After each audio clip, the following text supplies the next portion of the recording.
Hello and welcome back to PYQpedia. हम लोग 30 days rapid revision series चला रहे हैं enforcement officer, account officer, assistant provident fund commissioner 2023 की जो एग्ज़ाम होने वाली है 2 जुलाई को, उसके लिए। ये इसमें हम लोग प्रीवियस ईयर क्वेश्चन करते हैं और हम लोग का टारगेट है 2500 प्रीवियस ईयर क्वेश्चन करने का। और ये क्वेश्चन कहाँ से आएंगे, तो वो यूपीएससी बहुत सारी एग्ज़ाम कंडक्ट कराती है और उसमें जो क्वेश्चन पूछते हैं जो हमारे रिलेवेंट है, क्योंकि हमने जो सिलेबस है जो एपीएफसीएन ईओएओ को उसको 10 भागों में बांटा है। ठीक है, तो उसमें हम लोग उस तरह से करते हैं जैसे फर्स्ट 3 डेज हमारा industrial relation and labour laws पे है, this one is the second day, तो हम लोग industrial relation and labour laws की सेकंड पार्ट कर रहे हैं। अब इसकी पीडीएफ आपको टेलीग्राम चैनल PYQ_Pedia पे मिल जाएगी, वहाँ पे आप ज्वाइन कीजिए, वहाँ पे लेक्चर से पहले पीडीएफ प्रोवाइड कर दी जाती है। इसके बाद मैंने आपको कहा था कल कि आप नोट डाउन कीजिए, बिना नोट डाउन किए कोई मतलब नहीं है लेक्चर करने का, तो नोट डाउन कीजिए और जिस दिन का लेक्चर है उसी दिन कंप्लीट कीजिए। टाइम लगेगी क्योंकि आपको 3 दिन में अगर 250 क्वेश्चन करने हैं तो आपको टाइम देनी होगी, ठीक है ना। अदरवाइज़ क्या होगा कि हम ABC बता के अगर चले जाएंगे कि पहले का है दूसरे, उससे आपको कोई फ़ायदा होगा नहीं। तो इसलिए टाइम लगता है, तो वीडियो में टाइम लगेगी और आपको थोड़ी पेशेंसली आपको ये देखनी होगी। आप जिस समय वीडियो प्रीमियर होती है उसी समय आप उस वीडियो को देखिए, तब ज़्यादा फ़ायदा होगा। इसके बाद बहुत सारे लोग ऐसे हैं जो पूछ रहे हैं कि भाई सर अकाउंट करा दीजिए, सोशल सिक्योरिटी करा दीजिए। मैंने एक जो इसकी शेड्यूल पूरी है जो मैं 30 दिनों की प्लान की थी, वो मैंने टेलीग्राम पे अपलोड कर दी हुई है, वहाँ आप देख सकते हो। इसके बाद मैंने उसकी एक वीडियो भी बनाई है जो यूट्यूब पे है, और इसके बाद आपको उसकी शॉर्ट्स भी हैं जो यूट्यूब पे हैं, जिसमें पूरी शेड्यूल है। कम्युनिटी पोस्ट पे भी मैं डाला हूँ, फिर भी लोग पूछ रहे हैं कि अकाउंट्स कब आएगा। ये जो 3 दिन में हमने इंडस्ट्रियल रिलेशन लेवल लॉन्च करने हैं, देन फिर हम लोग जो है अकाउंटेंसी 3 दिन करेंगे। उसके बाद हम social security, globalisation, insurance and population पे क्वेश्चन करेंगे। फिर हम लोग इंग्लिश भी करेंगे, मतलब जितनी भी आपकी जो भी सिलेबस है हम सब करेंगे, ठीक है ना। 3 दिन हम सब करेंगे, उसको 10 भागों में। फिर हम लोग मैथ्स स्टैट्स का भी है तो वो भी हम लोग करेंगे, ठीक है। तो इसके बाद तो ये सेकंड डे है, industrial relation and labour laws के हैं। तो आप कोशिश कीजिए कि जब प्रीमियर हो रही है उस साथ साथ में देखिए। कल 40-50 लोग ऐसे थे जो कि देख रहे थे और साथ साथ में, और उसमें कुछ कुछ लोग थे जो बहुत अच्छा आंसर दे रहे थे। जैसे आपको एक सोनू गुप्ता जी थे, एंड उज्ज्वल शर्मा, रचना चौहान, तबस्सुम तंबोती, एंड अगर नाम में प्रोनाउंसिएशन कुछ गलत हो तो सॉरी उसके लिए, Qureshi, and one user is bad boy panda, वो भी बहुत अच्छा आंसर दे रहे थे।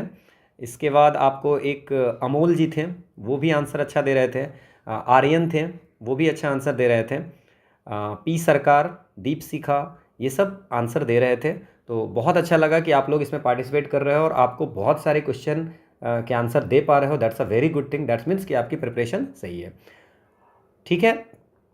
तो आप लाइव प्रीमियर जब हो रही थी उस समय ज्वाइन की, क्योंकि उस समय मैं आपका चैट देख रहा होता हूँ कि कौन किसका परफॉर्म कर रहा है। अगर उसमें आपको कोई क्वेरी होगी, कहीं पे कुछ समझ नहीं आएगा, तो मैं उस समय ही आपको सॉल्व कर दूंगा, जो दोबारा आपको नहीं करना पड़ेगा, ठीक है। अगर आपको कुछ समझ में नहीं आता है तो लास्ट सेकेंड टाइम आप वीडियो देख सकते हो, ट्वाइस करके वीडियो देख सकते हो, ठीक है। सो डे सेकेंड के हमें स्टार्ट करते हैं। लैंग्वेज की एक इशू है जो बहुत सारे लोग बोले सर हिंदी कर दीजिए, इंग्लिश कर दीजिए। इट्स नॉट पॉसिबल कि मैं दोनों को इंडिविजुअली हिंदी में और इंग्लिश में निकालूं। तो मैंने एक कॉमन अप्रोच डेवलप किया है, क्योंकि 3 तरह के लोग हैं। एक को चाहिए सारे कुछ हिंदी में, एक को चाहिए सब कुछ इंग्लिश में, और एक को चाहिए क्वेश्चन इंग्लिश में एंड एक्सप्लेनेशन हिंदी में, ठीक है।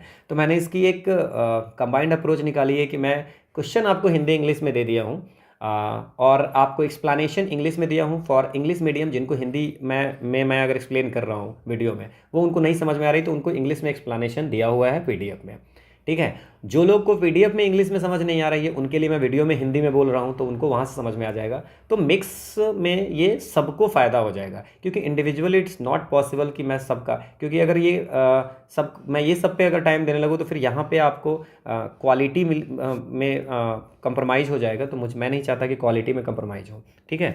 सो लेट्स स्टार्ट द सेशन। अच्छा, एक और चीज़ है कि जो आज हम क्वेश्चन करने वाले हैं, कल तो हम बेसिक किए थे वेलफेयर पे, इंडस्ट्रियल रिलेशन पे, और छोटे छोटे जो क्वेश्चन थे। आज जो हम करने वाले हैं 9 एक्ट हैं, ठीक है। 9 एक्ट जिस पे क्वेश्चन पूछते हैं यूपीएससी, ठीक है ना, वो हम 9 एक्ट करेंगे। अब वो 9 एक्ट की जो वीडियो है, जो वेयर एक्ट, अगर किसी को इच्छा है कि हम वेयर एक्ट जाके इसका देखें, तो वेयर एक्ट देख सकते हैं। वो मैं labor.gov.in से वेयर एक्ट आप खुद भी पढ़ सकते हो। अगर आपके पास टाइम नहीं है तो मैंने इसकी एक समरी बनाई है ये 9 एक्ट की, और भी कुछ बनाऊंगा मैं वीडियो, बट ये 9 एक्ट जो आज क्वेश्चन करने वाले हैं वो हमने उसकी पूरी आपको बेयर एक्ट को समराइज में किया है और उसके पीडीएफ भी आपको टेलीग्राम चैनल पे मिल जाएगा।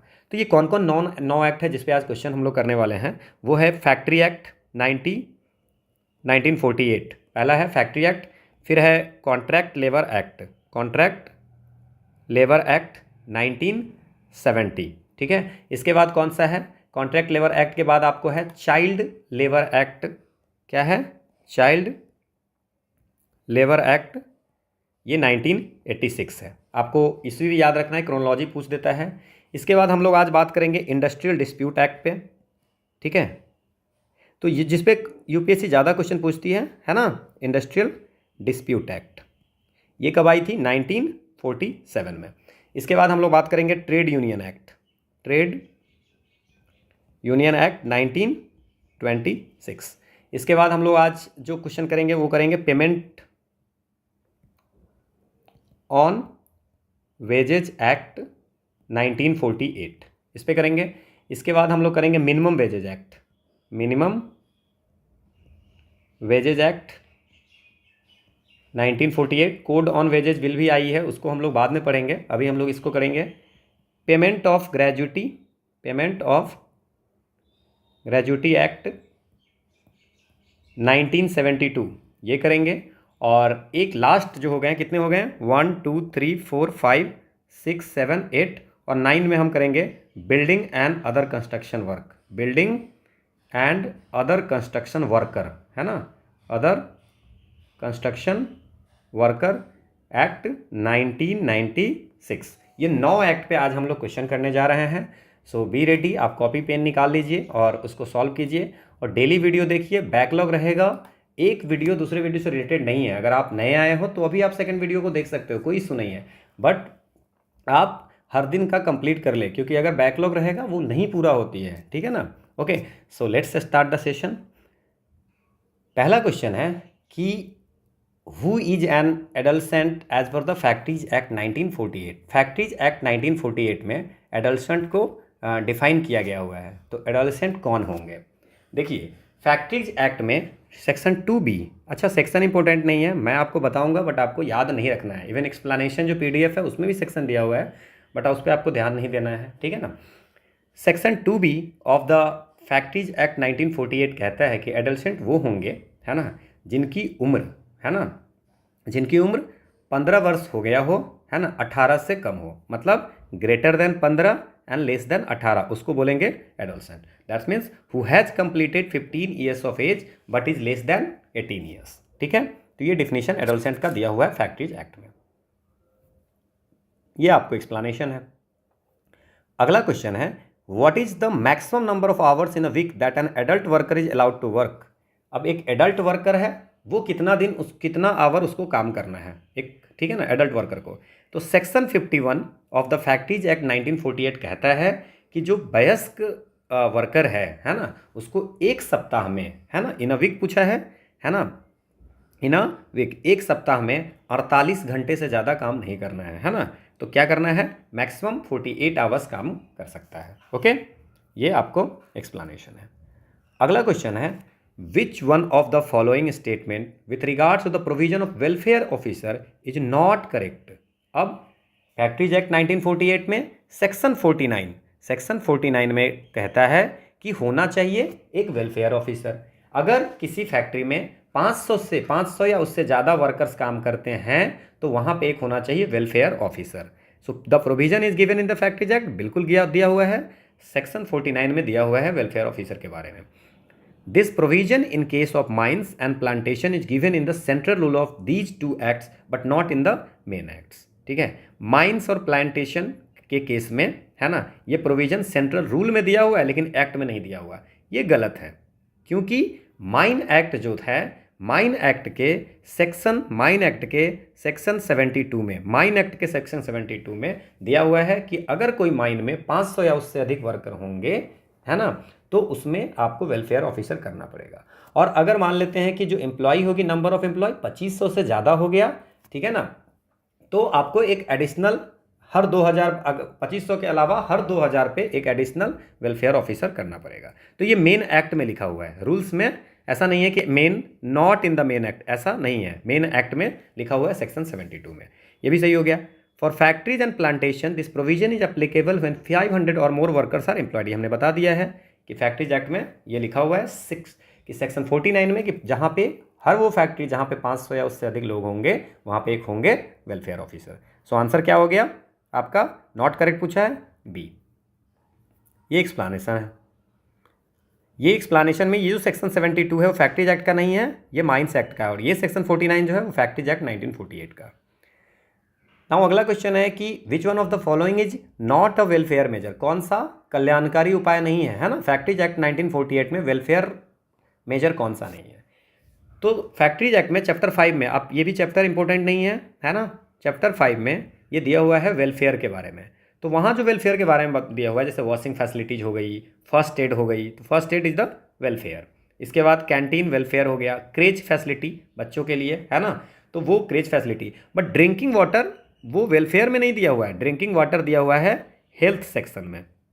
मतलब फैक्ट्रीज एक्ट में है ड्रिंकिंग वाटर, लेकिन वेलफेयर मेजर्स में नहीं है, वो हेल्थ में है। ओके, सो आंसर क्या हो गया?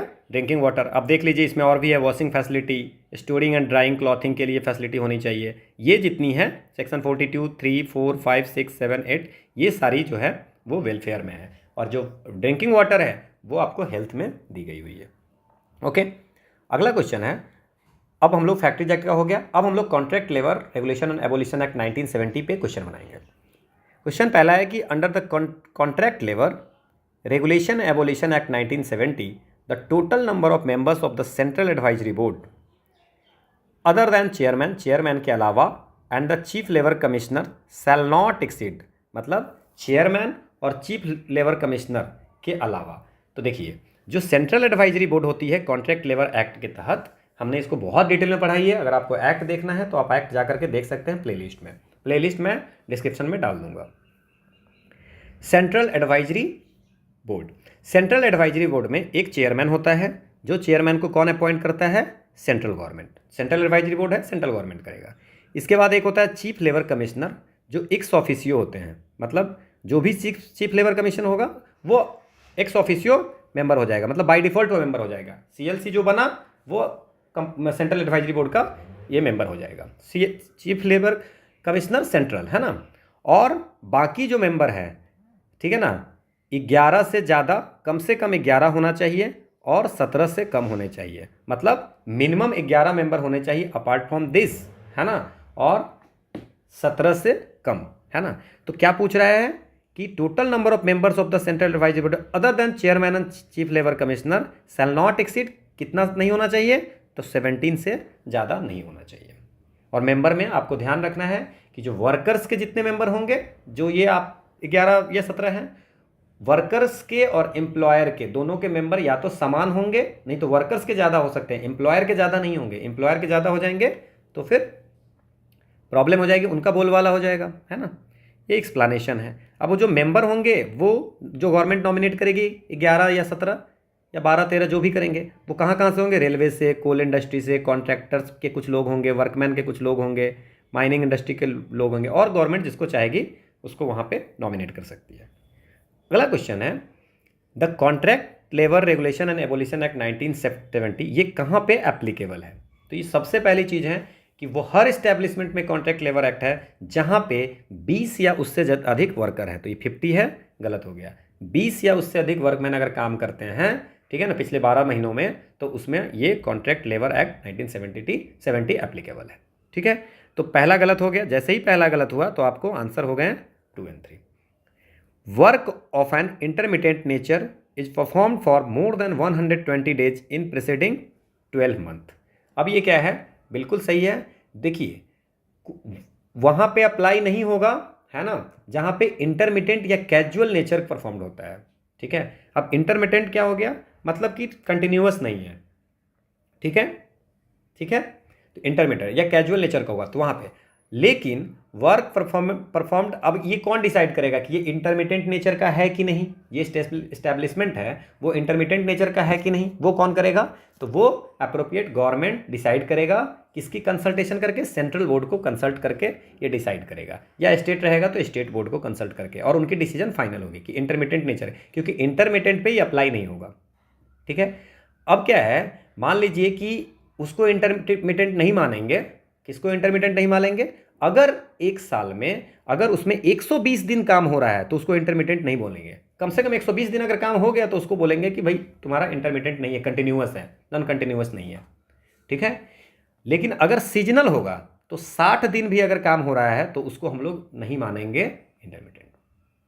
ठीक है। 60 दिन से ज़्यादा अगर काम हो रहा है तो वो कंटिन्यूअस ही मानेंगे। तो ये दोनों हमारा सही है। Work of seasonal character if performed more than 60 year तो उसमें भी एप्लीकेबल होगा, और 120 दिन से ज़्यादा इंटरमीडिएट नेचर का वर्क होगा, है ना, जो कंटिन्यूअस नहीं होगा लेकिन 120 दिन तो हो रही है तो उसको भी हम लोग मानेंगे। तो ये दोनों हो गया हमारा 2 और 3। अब इसका जो है ये एक्सप्लेनेशन है, इसमें और अच्छे से लिखा हुआ है। अगला क्वेश्चन है, under the contract labour act 1970 the chairman of the state advisory contract labour board कौन अपॉइंट करता है? देखो, सेंट्रल एडवाइजरी बोर्ड का chairman central government, state advisory board का स्टेट गवर्नमेंट। आसान सा क्वेश्चन है। ठीक है, इसमें डिटेल में दिया हुआ है। अगला क्वेश्चन है, as per the contract labour act 1970 what is the minimum number of contract laborers ordinarily to be employed by a contractor so that employer must provide a canteen? कितने मेंबर होंगे कम से कम तो कैंटीन की व्यवस्था करेगा कौन? Employer, है ना। कितना कॉन्ट्रैक्ट के एम्प्लॉय होंगे, कितने कॉन्ट्रैक्ट वाले एम्प्लॉय होंगे तो एम्प्लॉयर जो होगा वो कैंटीन का व्यवस्था करेगा। ठीक है। तो इस एक्ट में लिखा हुआ है कि अगर 100 या उससे अधिक लोग एम्प्लॉयड होंगे कॉन्ट्रैक्टर के द्वारा, ठीक है, कॉन्ट्रैक्ट लेबर में, तो उसको करनी होगी व्यवस्था कैंटीन की। ठीक है, ये एक्सप्लेनेशन है। अगला क्वेश्चन है, the contract labour act 1970 excludes from the definition of contractor. अब इसमें कॉन्ट्रैक्टर का डिफिनेशन क्या है? देखो, सेक्शन 2C में कॉन्ट्रैक्टर का डिफिनेशन दिया हुआ है कॉन्ट्रैक्ट लेबर एक्ट 1970 में। उसमें लिखा हुआ है कि कॉन्ट्रैक्टर वो होता है ना, undertake to produce a given result for an establishment through contract labour. Contractor क्या करता है? कॉन्ट्रैक्टर का काम क्या हो गया? कॉन्ट्रैक्ट लेबर को सप्लाई करता है। जैसे मान लीजिए कि किसी फैक्ट्री में या किसी एस्टेब्लिशमेंट में कुछ काम हो रहा है, ठीक है ना, चाहे कुछ भी काम हो रहा है, अगर आप सोच लीजिए कोई प्रोडक्शन हो रहा है तो वहाँ पे उस एस्टेब्लिशमेंट में, है ना, आप लेबर प्रोवाइड करते हो, है ना, जिससे उसको जो रिजल्ट है ना, undertake to produce a given result, मतलब उसको अगर इतने सामान बनाने हैं तो उसको लेबर चाहिए। तो कॉन्ट्रैक्टर क्या करता है? लेबर सप्लाई करता है उसको किसी एस्टेब्लिशमेंट का वर्क कंप्लीट करने के लिए। तो पहला तो बहुत सही लग रहा है। दूसरा है, supplies contract labour for any work of the establishment, है ना, बिल्कुल किसी भी वर्क के लिए एस्टेब्लिशमेंट में जो भी कोई भी वर्क होगा उसके लिए कॉन्ट्रैक्ट लेबर का सप्लाई करता है। Supplies good and article of manufacturer, contract labour जो कॉन्ट्रैक्टर होता है उसका ये काम नहीं होता है कि उसमें क्या करेगा कि आपको गुड्स सामान पहुंचाएगा, ये उसका काम नहीं होता है। ठीक है ना। तो एक्सक्लूड्स फ्रॉम द डेफिनेशन ये होगा, है ना। इज अ सब कॉन्ट्रैक्टर। अब कॉन्ट्रैक्टर जो होता है उसमें जैसे मान लेते हैं कि कॉन्ट्रैक्टर, जैसे कि आप 10 जगह कॉन्ट्रैक्ट ले लिए तो आप 10 जगह एक सब कॉन्ट्रैक्टर भी कर सकते हैं कि भाई देखो ये हमारा सब कॉन्ट्रैक्टर है और इसके अंदर में ये कॉन्ट्रैक्ट लेबर है। तो कॉन्ट्रैक्टर के डेफिनेशन में ये सब आ जाएगा। ठीक है, तो ये तीनों आ गया, तो सी हो गया हमारा आंसर। ये आपको एक्सप्लेनेशन दिया हुआ है। अगला क्वेश्चन है, no court shall take cognizance of an offence under the contract labour act 1970 except on a complain by or with the previous sanction in writing of. अब कोई भी जो कोर्ट होगा, है ना, वो जैसे इसमें जो भी एक्ट में लिखा हुआ है उसको फॉलो कर रहे हैं नहीं कर रहे हैं, इसमें खुद से संज्ञान नहीं लेगा कि खुद से जाकर के बोलेगा कि अच्छा ये नहीं कर रहा है इसको करेंगे, जब तक कि आपको शिकायत नहीं करोगे। और शिकायत में भी क्या है, ठीक है ना, आपको जो भी है ना, 3 महीने के अंदर, जिस दिन भी वो कुछ भी होता है ऑफेंस, उसके 3 महीने के अंदर आप इंस्पेक्टर को बताओगे और इंस्पेक्टर जो होगा वो ऑन कंप्लेंट बाय और विद द प्रीवियस, कौन कंप्लेन करेगा? इंस्पेक्टर कंप्लेन करेगा, है ना। जैसे मान लीजिए कोई ऑफेंस हो गया, कुछ प्रॉब्लम हुआ जो लग रहा है आपको कि कॉन्ट्रैक्ट लेबर एक्ट को वायोलेट कर रहा है, ठीक है, तो आप क्या करोगे? इंस्पेक्टर की या तो इंस्पेक्टर को बोलोगे, या इंस्पेक्टर को लग रहा है वायोलेट करना तो वो कोर्ट के पास जाएगा, ठीक है ना, तो कोर्ट उस पर संज्ञान लेगा। और नहीं तो आपको क्या होगा, इसमें इंस्पेक्टर के प्रायर परमिशन से कोई भी कंप्लेन कर सकता है, but you have to take a prior permission from the inspector, previous sanction. ठीक है, तो इंस्पेक्टर हो गया, ये आपका एक्सप्लेनेशन है। अगला क्वेश्चन है, under the provision of contract labour act 1970 how many members may be nominated by the central government while constituting representing the central board. अब आप हम लोग पढ़े थे सेंट्रल एडवाइजरी बोर्ड में एक चेयरमैन होगा जो सेंट्रल गवर्नमेंट अपॉइंट करेगा, एक चीफ लेबर कमिश्नर होगा जो एक्स ऑफिशियो मेंबर होगा, और 17 से ज़्यादा मेंबर नहीं करना है और 11 से कम नहीं करना है। So not exceeding 17 but not less then 11। देखो दो बार बार क्वेश्चन पूछ रहे हैं, 2 बार पूछ दिया, ठीक है ना। नॉट एक्सीडिंग 17, 17 से ज़्यादा नहीं और 11 से कम नहीं। ओके, ये एक्सप्लेनेशन है। अगला क्वेश्चन है कि under the provision of contract labour act 1970 a contractor has to provide and maintain a canteen. Canteen अभी हम लोग पढ़ा था कि अगर कैंटीन, इसमें कॉन्ट्रैक्ट लेबर एक्ट में लिखा हुआ है कि जहाँ भी 100 या 100 से ज़्यादा लोग कॉन्ट्रैक्ट लेबर में काम कर रहे होंगे वहाँ पे करनी है एक व्यवस्था कैंटीन की, ठीक है। तो ये आपका आंसर हो गया, 100 contract workers are employed by a contractor, ठीक है। ये आपको एक्सप्लेनेशन है। अगला क्वेश्चन है which one of the following provision not covered under the contract labour act. अब कॉन्ट्रैक्ट लेबर एक्ट में कौन सी प्रोविजन नहीं है? तो हमने देखा है कि कैंटीन की प्रोविजन है इसमें, है ना, 100 से ज़्यादा लोग होंगे तो कैंटीन की प्रोविजन है। यहाँ पे sufficient supply of wholesome drinking water की भी प्रोविजन है ना, कि यहाँ पे ये वाटर की भी प्रोविजन होनी चाहिए, सफिशिएंट नंबर ऑफ लैट्रिन्स होनी चाहिए, है ना, और इसके बाद यूरिनल भी होनी चाहिए, है ना, फर्स्ट एड फैसिलिटीज़ भी होनी चाहिए, जहाँ पे भी 150 कॉन्ट्रैक्ट लेबर पे कम से कम एक बॉक्स, है ना, 1 बॉक्स फॉर एट ईच, है ना। 150 कॉन्ट्रैक्ट लेबर है तो एक, अगर 300 हो गए तो 2, है ना, तो एक से कम नहीं होना चाहिए, ज़्यादा भी हो सकता है। तो फर्स्ट एड फैसिलिटीज़ भी हैं, रेस्ट रूम की व्यवस्था करनी है, ठीक है ना। सो रेस्ट, जहाँ भी कॉन्ट्रैक्ट लेबर काम कर रहे हैं या जहाँ उनको रात में रुकना पड़ रहा है काम के सिलसिले में, है ना, तो वहाँ पे उनको 3 या काम जो है सो 3 महीने से ज़्यादा चलने वाला है, या तो रात में रुकना है या काम जो है सो 3 महीने से ज़्यादा चलने वाला है, तो वहाँ पे उनको करना है व्यवस्था रेस्ट रूम का। तो ये भी प्रोविजन है। क्रेज की प्रोविजन जो है सो कॉन्ट्रैक्ट लेबर एक्ट में नहीं है। So not covered under the contract labour act, वो क्या है? क्रेज। ये आपको एक्सप्लेनेशन है। अगला क्वेश्चन है under the provision of contract labour act 1970 which one of the following statement is the true relating to appointment of chairman of the state advisory board. अब chairman जो है हुआ स्टेट एडवाइजरी बोर्ड का, वो कौन appoint करेगा? State advisory board है तो स्टेट गवर्नमेंट। इसके बाद the labour commissioner of the state shall be the ex officio chairman. नहीं, एक्स ऑफिशियो चेयरमैन नहीं, जब चेयरमैन स्टेट गवर्नमेंट कर दिया अपॉइंट, लेबर कमिश्नर जो होगा वो एक्स ऑफिशियो मेंबर होगा, ठीक है। तो ये गलत हो गया और हमसे क्या पूछ रहा है, कौन सा सही है ना। तो सही आपको क्या है? The chairman is to be appointed by the state government. The chairman is to be appointed by the state government in consultation with the central government. नहीं, सेंट्रल गवर्नमेंट से कोई कंसल्टेशन करने की जरूरत नहीं है। Labour minister of the state shall be the ex officio chairman, ऐसा कुछ नहीं है। चेयरमैन स्टेट गवर्नमेंट अपॉइंट करेगी। लेबर कमिश्नर जो होगा स्टेट का, वो होगा आपको एक्स ऑफिशियो मेंबर, ठीक है। ये आपको एक्सप्लेनेशन स्टेट एडवाइजरी बोर्ड का दिया हुआ है। अगला क्वेश्चन है, ओके, सो कॉन्ट्रैक्ट लेबर एक्ट 1970 पे जितने क्वेश्चन थे हम लोगों ने कर लिया। इससे बाहर क्वेश्चन आने की प्रोबेबिलिटी ना के बराबर है और आएगी भी। तो या तो आप इतने इन्फॉर्मेशन से कर लोगे, और अगर आप नहीं कर पाओगे तो शायद ही कोई कर पाएगा, ठीक है। Under the provision of child labour act, अब हम लोग पढ़ेंगे child labour provision and regulation act 1986 पे क्वेश्चन करेंगे। तो the child labour technical advisory committee consist of chairman such other member not exceeding. अब होती है section 5 of the child labour act, कहता है कि होनी चाहिए एक child labour technical advisory committee. उस कमेटी में क्या क्या होंगे? एक होंगे चेयरमैन, ठीक है, और 10 से ज़्यादा मेंबर नहीं होंगे। मतलब मेंबर जो होंगे चेयरमैन के अलावा वो 10 से ज़्यादा नहीं होंगे, और वो कौन अपॉइंट करेगा? सेंट्रल गवर्नमेंट, ठीक है। इस जो अभी जो child labour technical advisory committee है उसको 2016 में अमेंडमेंट करके अब अगर क्वेश्चन पूछेगा तो वो सीधे टेक्निकल एडवाइजरी कमेटी है, टेक्निकल एडवाइजरी कमेटी, ठीक है। तो ये हो गया टेक्निकल एडवाइजरी कमेटी। तो 10 से ज़्यादा मेंबर नहीं होने चाहिए child labour technical advisory committee में है, ठीक है। ये आपको एक्सप्लेनेशन है। अगला क्वेश्चन है कि under the provision of child labour act 1986 the list of occupation in which children are prohibited to be employed is provided. अब कहाँ कहाँ काम नहीं करना है? अब देखिए चाइल्ड लेबर एक्ट में बहुत सारी चीज़ें दी हुई है। जैसे सेक्शन 3 में 2 पार्ट दिए हुए हैं, एक ए और एक बी।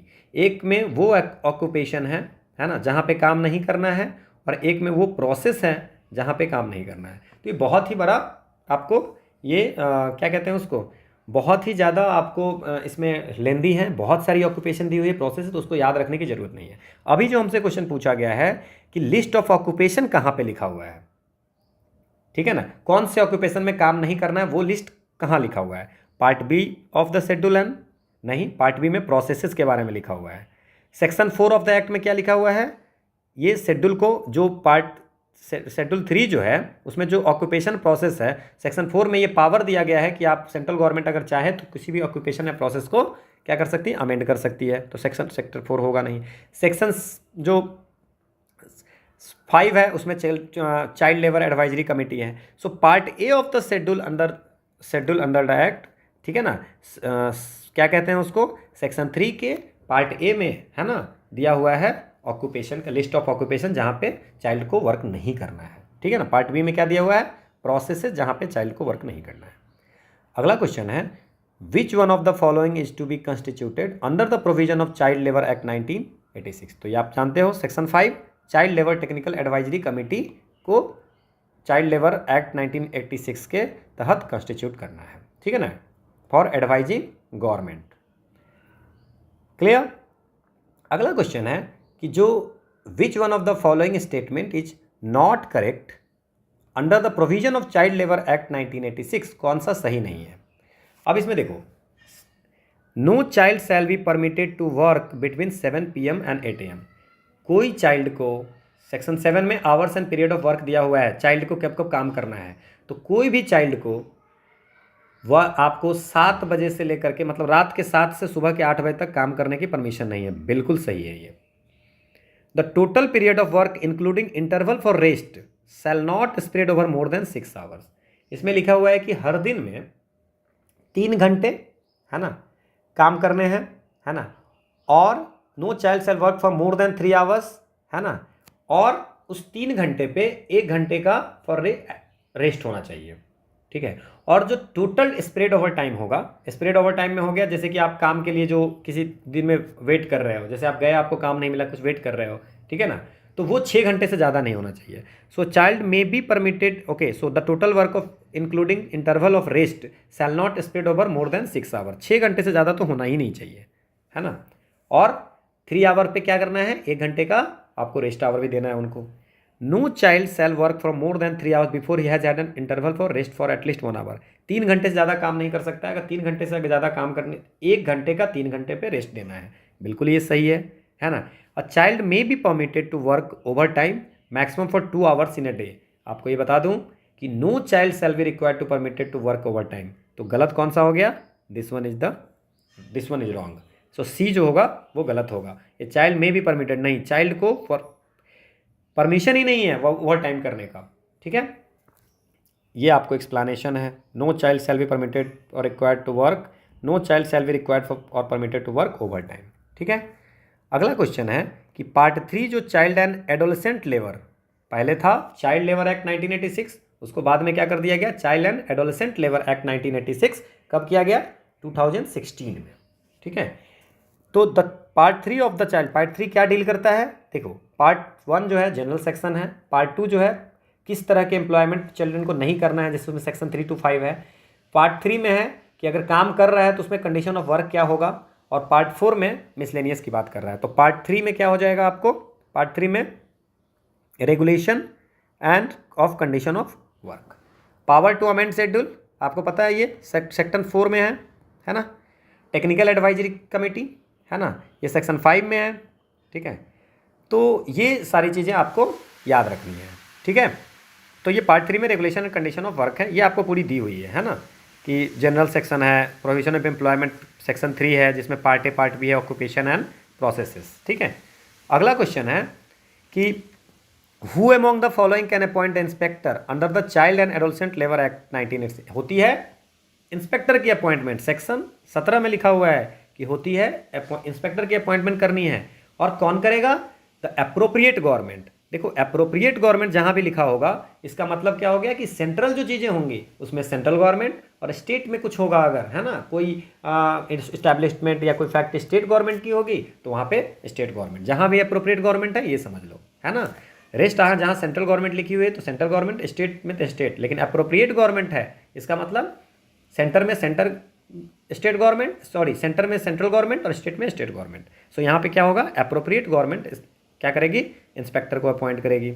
ठीक है, अगला क्वेश्चन है, as per the child and adolescent labour act 1986 in which of the following type of occupation a child can be employed, कहाँ पे ये कर सकता है। तो सेक्शन 3 में मैंने बता दिया था कि पार्ट ए में ऑक्यूपेशन है, तो कौन से ऑक्यूपेशन में चाइल्ड को क्या कहते हैं, एम्प्लॉयमेंट कर सकता है।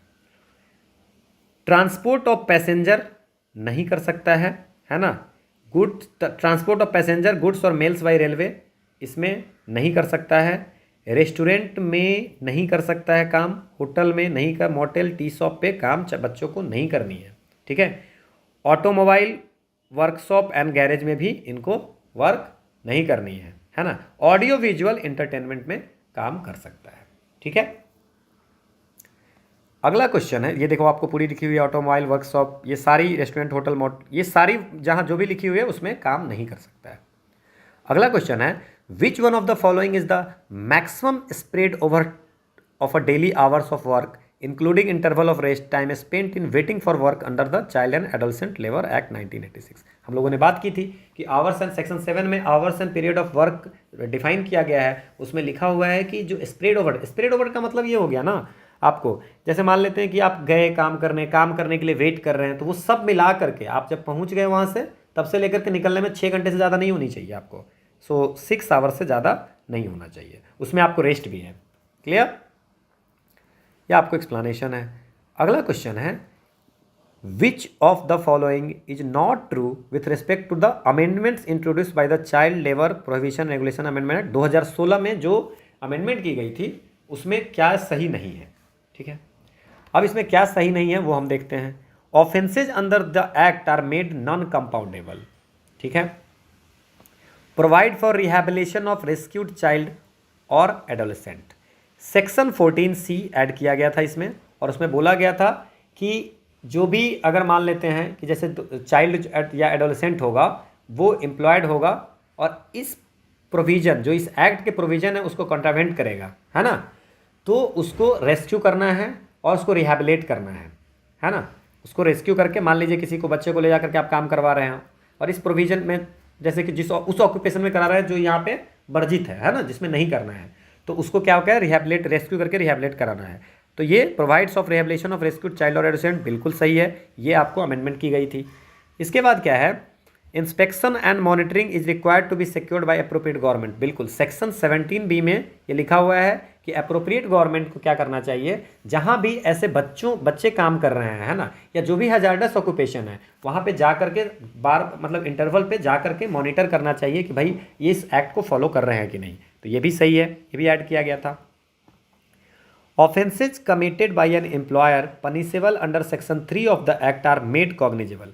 अब देखो इसमें क्या है, जैसे मान लीजिए कि कोई सेक्शन 3 में जो काम है ना, सेक्शन 3 में क्या है, ऑक्यूपेशन, कौन कौन सा ऑक्यूपेशन जिसमें चाइल्ड को नहीं काम करना है और कौन कौन से प्रोसेसेस हैं जहाँ पे चाइल्ड को नहीं काम करना है, तो क्या ये कॉग्निजेबल है, ये आपको पहले ये करना है।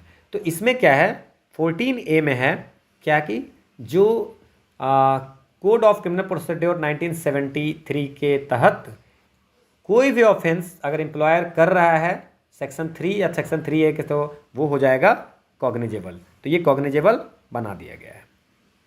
ठीक है, offence under the act are made non compoundable, कोई छूट नहीं मिल सकती है ना, ये गलत है। इसमें है कि डिस्ट्रिक्ट मजिस्ट्रेट, है ना, may on the application of accuse person, अगर कोई एक्यूज पर्सन है तो डिस्ट्रिक्ट मजिस्ट्रेट को एप्लीकेशन देगा, तो वो किसी ऑफेंस को पहली बार अगर कर रहा है तो उसको कंपाउंड कर सकता है। ठीक है, क्लियर, तो ये कर सकता है, नॉन कंपाउंडेबल नहीं है, ये है थोड़ी सी छूट दी गई है, तो ये हमारा आंसर हो जाएगा। ठीक है, ये आपको एक्सप्लेनेशन है, कॉग्निजेबल, रिहैबिलिटेड, है ना। अगला क्वेश्चन है, ठीक है, तो ये जो क्वेश्चन अब हैं वो इंडस्ट्रियल डिस्प्यूट एक्ट पे सारे क्वेश्चंस हैं, तो इंडस्ट्रियल डिस्प्यूट एक्ट 1947 पे क्वेश्चन अब हम लोग करेंगे। तो इसमें है टर्म है क्लोजर, बंदी, वर्कमैन, स्ट्राइक, लॉकआउट, ये सब डिफाइन किया गया हुआ है इंडस्ट्रियल डिस्प्यूट एक्ट में। Now what is closure, closure जो है वो सेक्शन 2CC में डिफाइन किया गया हुआ है। आप देख लीजिए सेक्शन पूछता नहीं है, ठीक है ना, तो उसके लिए बहुत ज़्यादा सोचना नहीं है ना। लॉकआउट सेक्शन 12 में दिया गया हुआ है, मैं तो बस ऐसे ही बता दे रहा हूँ, है ना। ये सेक्शन 2Q में दिया हुआ है, और वर्कमैन सेक्शन 2S में दिया हुआ है, डिफाइन किया गया है इनको। अब क्लोजर क्या होता है? किसी भी जो प्लेस ऑफ एम्प्लॉयमेंट है उसको परमानेंट बंद करना एक क्लोजर है, या उसके किसी पार्ट को परमानेंटली बंद करना क्लोजर है। ठीक है, तो क्या हो जाएगा? Permanent closing down of a place of employment, सही है, तो ए का 1 हो जाएगा। ठीक है, दूसरा है लॉकआउट। क्या होता है? लॉकआउट होता है कि temporary closing of a place of employment, है ना, या काम को सस्पेंड करना, ठीक है, कुछ दिनों के लिए। ठीक है, क्लियर? तो ये क्या होगा? क्या हो जाएगा? डी का आपको क्या हो जाएगा? Temporary closing down of work place by the management. Employer क्या करेगा? कुछ दिनों के लिए सस्पेंड कर देगा वर्क को, या कुछ दिन टेम्पररी क्लोज कर देगा। स्ट्राइक क्या हो गया? स्ट्राइक मतलब होता है सेशन ऑफ वर्क, मतलब काम बंद करना, एम्प्लॉय के द्वारा काम बंद करना, सिंपल लैंग्वेज में स्ट्राइक है। और वर्कमैन है any person employed in any industry to, चाहे स्किल लेबर हो, अनस्किल्ड हो या मैनुअल वर्क करता हो, उसको बोलेंगे वर्कमैन। ठीक है, तो ये आंसर हो जाएगा ए। ठीक है, अगला क्वेश्चन है, ठीक है, ये एक्सप्लेनेशन है। अगला क्वेश्चन है व्हाट इज कंट्रोल्ड इंडस्ट्री। अब कंट्रोल्ड नियंत्रित उद्योग, अब इसमें आप समझ लीजिए कि section 2EE of the industrial dispute act 1947 कहता है कि controlled industry means any industry the control of which by the union has been declared by an central act. जैसे मान लीजिए कि किसी इंडस्ट्री पे जो कंट्रोल है वो सेंट्रल एक्ट के द्वारा पब्लिक इंटरेस्ट में बोला कि इस पर हमारा कंट्रोल है ना, यूनियन का। ठीक है, सो एनी कोई ऐसा उद्योग जिसका संघ द्वारा नियंत्रण में लिया जाना किसी केंद्रीय अधिनियम द्वारा लोकहित में, जैसे मान लीजिए कि कोई ऐसी इंडस्ट्री है जो पब्लिक इंटरेस्ट में सेंट्रल गवर्नमेंट कहेगा कि भैया ये हम अपने अंदर ले रहे हैं, अपने नियंत्रण में ले रहे हैं, है ना, किसी, तो उसके लिए क्या करना पड़ेगा? एक्ट निकालना पड़ेगा। तो किसी सेंट्रल एक्ट से किसी पब्लिक इंटरेस्ट में किसी इंडस्ट्री को अपने नियंत्रण में लेना, that's a controlled industry, section 2EE of the industrial dispute act 1947। ठीक है, ये आपको एक्सप्लेनेशन है। अगला क्वेश्चन है कि जो इंडस्ट्रियल डिस्प्यूट एक्ट 1947 है, observe that industrial peace will be most enduring where it is founded on voluntary settlement. अब ये कह रहा है कि जो इंडस्ट्रियल पीस है वहाँ पे अगर वॉलेंट्री सेटलमेंट होती है ना, जैसे निगोशिएशन करके अगर होती है, तो वो सबसे अच्छा होता है। ठीक है ना, तो इसके लिए क्या किया गया था? वॉलेंट्री सेटलमेंट के लिए क्या बनाया गया था? अब आप समझ लीजिए, ये आपको लेबर की साइट पे, दिल्ली गवर्नमेंट पे, CLC की साइट पे ये लाइन लिखी हुई है कि industrial peace will be most enduring where it is founded on voluntary settlement, और इसके लिए बनाई गई थी वर्क कमेटी। ठीक है, वर्क कमेटी। तो वर्क कमेटी क्या था उसमें कि जितने भी 100, ठीक है ना, हर इंडस्ट्रियल एस्टेब्लिशमेंट जहाँ पे 100 से ज़्यादा, 100 या उससे अधिक लोग हैं, है ना, तो वहाँ पे एक बनाना था वर्क कमेटी। ठीक है, तो वर्क कमेटी में एम्प्लॉय के लोग होंगे, एम्प्लॉयर के लोग हैं, और खुद से सेटल कर लेंगे सब कुछ। लेबर कोर्ट या कोर्ट ऑफ इंक्वायरी या कॉन्सिलेशन के किसी को बुलाने की थर्ड पर्सन को जरूरत है नहीं, सीधे। तो ये सबसे बढ़िया ये हो जाएगा। ये आपको CLC के साइट पे दी हुई है, ये आपको ये पूरी लाइन जो दी हुई है वो मैंने लिख दी है यहाँ पे। अगला क्वेश्चन है, ठीक है, क्या है? Under the provision of the industrial dispute act 1947 the average pay for monthly paid workman means the average of the. अब देखो सेक्शन 2AA में ये डिफाइन किया हुआ है, ठीक है ना, 2AAA है ना, इसमें एवरेज पे है, मतलब average of the wages payable to, कितना पैसा देना है उसका वेज का एवरेज। तो मंथली अगर होगा तो 3 कंप्लीट महीने का एवरेज होगा, है ना। In the case of monthly paid workman 3 completed calendar months, है ना। So wage payable in 3 completed calendar month preceding the date on which the average pay becomes payable, है ना। 3 महीने, जिस तारीख को पैसा देना है उसके 3 महीने पहले, है ना, तक के का औसत जो होगा वो होगा एवरेज पे। आप समझ गए? मतलब अगर आपको अप्रैल में पैसा देना है एवरेज पे, तो क्या हो जाएगा? जनवरी, फरवरी, मार्च में जितने पैसे मिले हैं उसका एवरेज। क्लियर? तो ये आंसर हो जाएगा बी। अब इसमें अगर वीकली होगा, वीकली अगर किसी को दे रहे हैं तो वीकली देना है, जैसे आज पैसा देना है तो पिछले एवरेज पे देना है, तो 4 वीक में जितने पैसे होंगे उसका एवरेज करके देंगे। अगर मान लीजिए कि डेली पेड वर्कर होगा, है ना, तो 12 दिन पहले जो भी 12 दिन तक जो पैसा दिए हो, 13वें दिन पैसा देना है, तो एवरेज पे बोल रहा है, तो 12 दिन पीछे 12 दिन में, जैसे आज की एवरेज पे की अगर बात करते हैं तो पिछले 12 दिन में जितना दिया है उसको एवरेज निकालेंगे, वही पैसा एवरेज पे होगा। होप आपको समझ में आ गया, डेली, वीकली और मंथली। ये आपको एक्सप्लेनेशन है। अगला क्वेश्चन है what is the time period within which the grievance redressal committee constituted under the provision of the Industrial Dispute Act 1947 is to complete its proceeding on receipt of a written application by or on behalf of aggrieved party।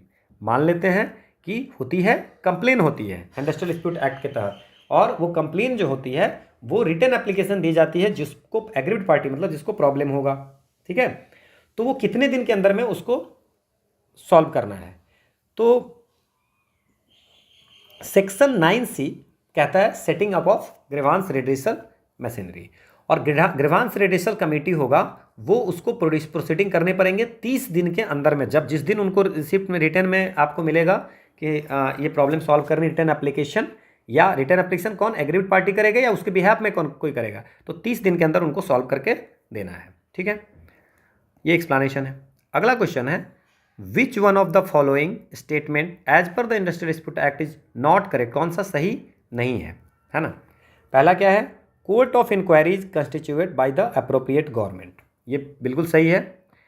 Constellation officer of conciliating industrial dispute in central government public sector undertaking are appointed by the central government, बिल्कुल, अगर constellation officer या कुछ भी industrial dispute में कॉन्सलेटिंग करने के लिए, सुलह करने के लिए अगर कोई बनाया जाएगा सेंट्रल गवर्नमेंट के पब्लिक सेक्टर में, तो सेंट्रल गवर्नमेंट उसको अपॉइंट करेगी। A board of conciliation consist of a chairman and 2 or 4 members as the appropriate government thinks fit, ये भी सही है ना। बोर्ड ऑफ कॉन्सलेशन जो होगा वहाँ पे एक चेयरमैन होगा, 2 या 4 मेंबर होंगे, जितना गवर्नमेंट को लगे, 2, 3, 4 जितना भी होगा वो गवर्नमेंट जो चाहेगा। The national tribunal is constituted by both the central government and state government, नहीं, नेशनल ट्रिब्यूनल जो होगा वो सिर्फ स्टेट गवर्नमेंट के द्वारा होगा, क्योंकि नेशनल ट्रिब्यूनल सेक्शन 7B में लिखा हुआ है कि the central government may by notification in official gazette constitute एक या एक से ज़्यादा national industrial tribunal for the adjudication of industrial dispute, ठीक है, तो ये हमारा सी नॉट करेक्ट सी हो गया। अगर इंडस्ट्रियल डिस्प्यूट आपको एक्ट देखने हैं तो आप इसकी वीडियो पूरी देख सकते हैं, वहाँ पे पूरी डिटेल में ये सब पढ़ाई गई है। अगला क्वेश्चन है under the provision of industrial dispute act 1947 what is the time period within which the appropriate government has to publish the award of a labour court, industrial tribunal and national tribunal from the date of receipt of the same. अब क्या है इसमें है कि जैसे मान लीजिए कोई लेबर कोर्ट, अवार्ड का मतलब क्या हो गया कि कोई फैसला दे दिया, या कोई इंडस्ट्रियल ट्रिब्यूनल या नेशनल ट्रिब्यूनल, है ना, ये अगर कोई फैसला दे दिया तो फैसला कैसे होगा, अगर मान लीजिए कुछ फैसला देता है तो लागू कैसे होगा, उसको ऑफिशियल गजेट में पब्लिकेशन करनी होती है कि ये अवार्ड दिया गया है, मतलब ये फैसला दिया गया है, तो कितने दिन के अंदर में करना पड़ेगा, ये है क्या, तो क्या है कि सेक्शन 17 में लिखा हुआ है कि आईडीए एक्ट 1947 सेक्शन 17 में लिखा हुआ है publication of reports and awards, ठीक है, तो हर रिपोर्ट जो बोर्ड या कोर्ट देती है ना, या कोई अवार्ड जो लेबर कोर्ट ट्रिब्यूनल या नेशनल ट्रिब्यूनल देता है उसको विद इन 30 डेज, जिस दिन उसको रिसिप्ट मिलता है अप्रोप्रिएट गवर्नमेंट को कि ये फैसला है ना, उसको क्या करेगा, पब्लिश करना होता है 30 दिन के अंदर में। बिना पब्लिश किए हुए कैसे पता चलेगा लोगों को। अगला क्वेश्चन है under the provision of the industrial dispute act 1947 which one of the following is considered to be retrenchment. अब रिट्रेंचमेंट क्या है, सेक्शन 200 ये रिट्रेंचमेंट को डिफाइन किया गया है। रिट्रेंचमेंट का मतलब होता है किसी एम्प्लॉयर द्वारा, है ना, किसी वर्कमैन की सर्विस को टर्मिनेट कर देना किसी रीजन से, ठीक है। अगर मान लीजिए कोई डिसिप्लिनरी एक्शन होगा, है ना, तब तो कोई बात ही नहीं है, पनिश के तहत पे तब तो कोई बात नहीं है ना, लेकिन डिसिप्लिनरी एक्शन होगा तब अगर किसी एम्प्लॉय को हटा रहा है तो कोई इशू नहीं है, छटनी, है ना। लेकिन अगर मान लीजिए रिटायरमेंट हो गया वर्कमैन का, है ना, या सुपर एनुएशन हो गया। अच्छा, रिटायरमेंट और सुपर एनुएशन में अंतर है, रिटायरमेंट वॉलंटरी भी हो सकती है, सुपर एनुएशन होता है जबकि 60 वर्ष तक आपको, जैसे गवर्नमेंट में है 60 ईयर्स तक कोई अगर जॉब करनी है तो 60 ईयर्स जैसे ही पूरा होगा तो आप बाय डिफॉल्ट रिटायर हो जाओगे, दैट्स अ सुपर एनुएशन। रिटायरमेंट होती है क्या, वॉलंटरी भी ले सकते हो, ठीक है ना। इसके बाद अगर जैसे मान लीजिए कि कॉन्ट्रैक्ट एम्प्लॉई है, 4 साल के लिए कॉन्ट्रैक्ट है, तब अगर हटा रहा है तो कोई इशू नहीं है।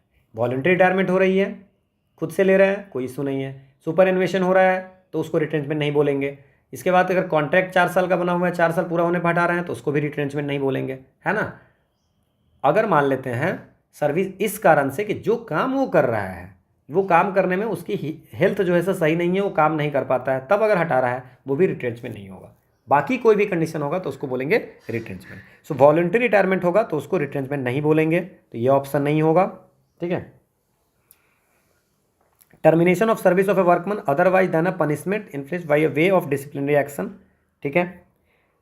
Termination of service of workman on the ground of ill health, ये भी नहीं होगा, है ना, क्योंकि इसको भी रिट्रेंचमेंट नहीं बोलेंगे।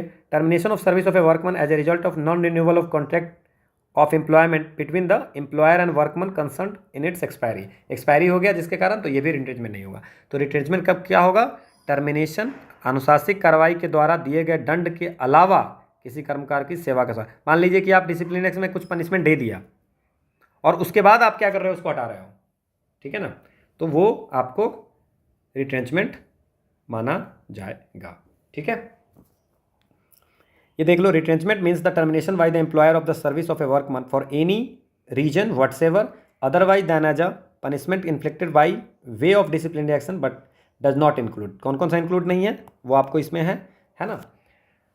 अगला क्वेश्चन है, under the provision of industrial dispute act 1947 what is the time period within which if no communication has been received by an employer in response to his application to the appropriate government for retrenchment of workman then it will be deemed the permission of retrenchment has been granted।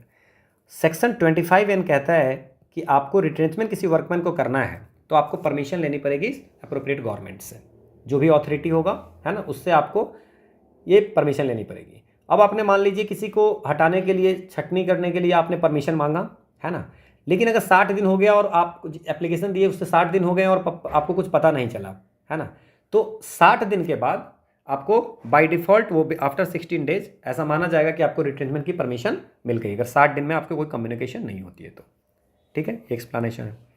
अगला question है, the term protected workman ये किस act में लिखा हुआ है? सो industrial dispute act के section 33 में लिखा हुआ है कि हर इस्टेब्लिशमेंट में, है ना, कुछ वर्कमैन को प्रोटेक्टेड वर्कमैन की तरह रिकॉग्नाइज करनी चाहिए। 1% हो सकता है ना, टोटल क्या कहते हैं, टोटल वर्कमैन है, मतलब 10 लोग हैं तो उसके 100 लोग हैं तो एक लोग, मतलब जितने एम्प्लॉई होंगे, वर्कमैन होंगे, उसके 1% को प्रोटेक्टेड वर्कमैन रिकॉग्नाइज करना है, ठीक है। मिनिमम 5 होने चाहिए, मिनिमम 5 मतलब 100 भी है तो अब भी 5, है ना, और अगर 600 है तो 6 हो जाएंगे फिर, है ना, तो मिनिमम 5 और 1% आप कर सकते हो, है ना, प्रोटेक्टेड वर्कमैन, और मैक्सिमम 100, मतलब मिनिमम 5 लोगों को और मैक्सिमम 100 लोगों को प्रोटेक्टेड वर्कमैन रख सकते हो। ये कहाँ लिखा हुआ है? इंडस्ट्रियल डिस्प्यूट, जिसको हटा नहीं सकते हो जल्दी, है ना, तो ऐसे कुछ लोग होने चाहिए जिनका प्रोटेक्टेड वर्कमैन हो, जिनको आप जल्दी हटा नहीं सकते हो। क्लियर। अगला क्वेश्चन है, which one of the following statement explain that a strike is legal under the provision of industrial dispute act 1947। Section 24 में इलीगल स्ट्राइक एंड लॉकआउट के बारे में बात किया गया है। So a strike declared on in consequence of an illegal lockout, मतलब कौन सा स्ट्राइक है ना, जो लीगल माना गया है।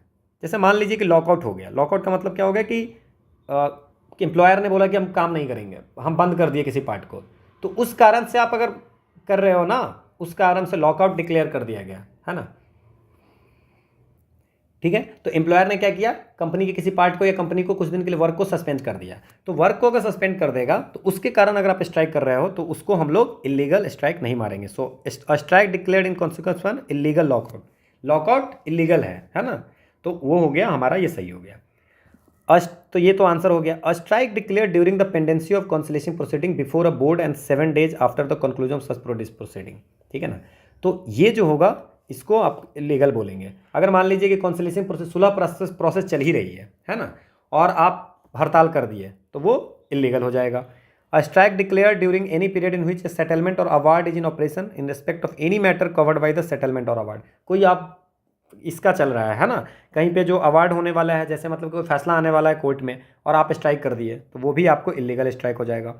अ strike declare during pendency of proceeding, labour courts में पेंडेंसी है या ट्रिब्यूनल में है और तब आप कोई भी मैटर है, उस मैटर के लिए आप स्ट्राइक कर रहे हो तो वो इलीगल स्ट्राइक हो जाएगा, ठीक है। लेकिन लॉकआउट अगर हो रहा है, अगर परमिशन से लॉकआउट हो रहा है, किसी पार्ट को बंद किया जा रहा है तो आप स्ट्राइक नहीं कर सकते हैं, दैट्स अ इलीगल स्ट्राइक। लेकिन अगर स्ट्राइक इलीगल लॉकआउट के कारण होगा, ठीक है ना, तो उसको इलीगल नहीं बोलेंगे। मतलब कि जानबूझ के एम्प्लॉयर जो है सो बंद कर रहा है बिना किसी परमिशन के, बिना किसी कारण से, तो उसको इलीगल लॉकआउट बोलेंगे, है ना, तो उसमें आप स्ट्राइक कर सकते हो, ठीक है। ये आपको एक्सप्लेनेशन है। अगला क्वेश्चन है, as per the industrial dispute act 1947 an interim or final determination of any industrial dispute or of any question relating thereto by any labour court, industrial tribunal or national tribunal and includes an arbitration award made under section 10A can be termed as. उसको क्या बोलेंगे? देखो इसमें क्या है, section 2B में ये define किया गया हुआ है कि अवार्ड क्या होता है। अवार्ड होता है, क्या होता है, किसी औद्योगिक विवाद का अंतरिम या अंतिम निर्धारण, है ना, किसके द्वारा? लेबर कोर्ट या इंडस्ट्रियल ट्रिब्यूनल या नेशनल ट्रिब्यूनल के द्वारा जो फैसला होता है उसको बोलते हैं अवार्ड।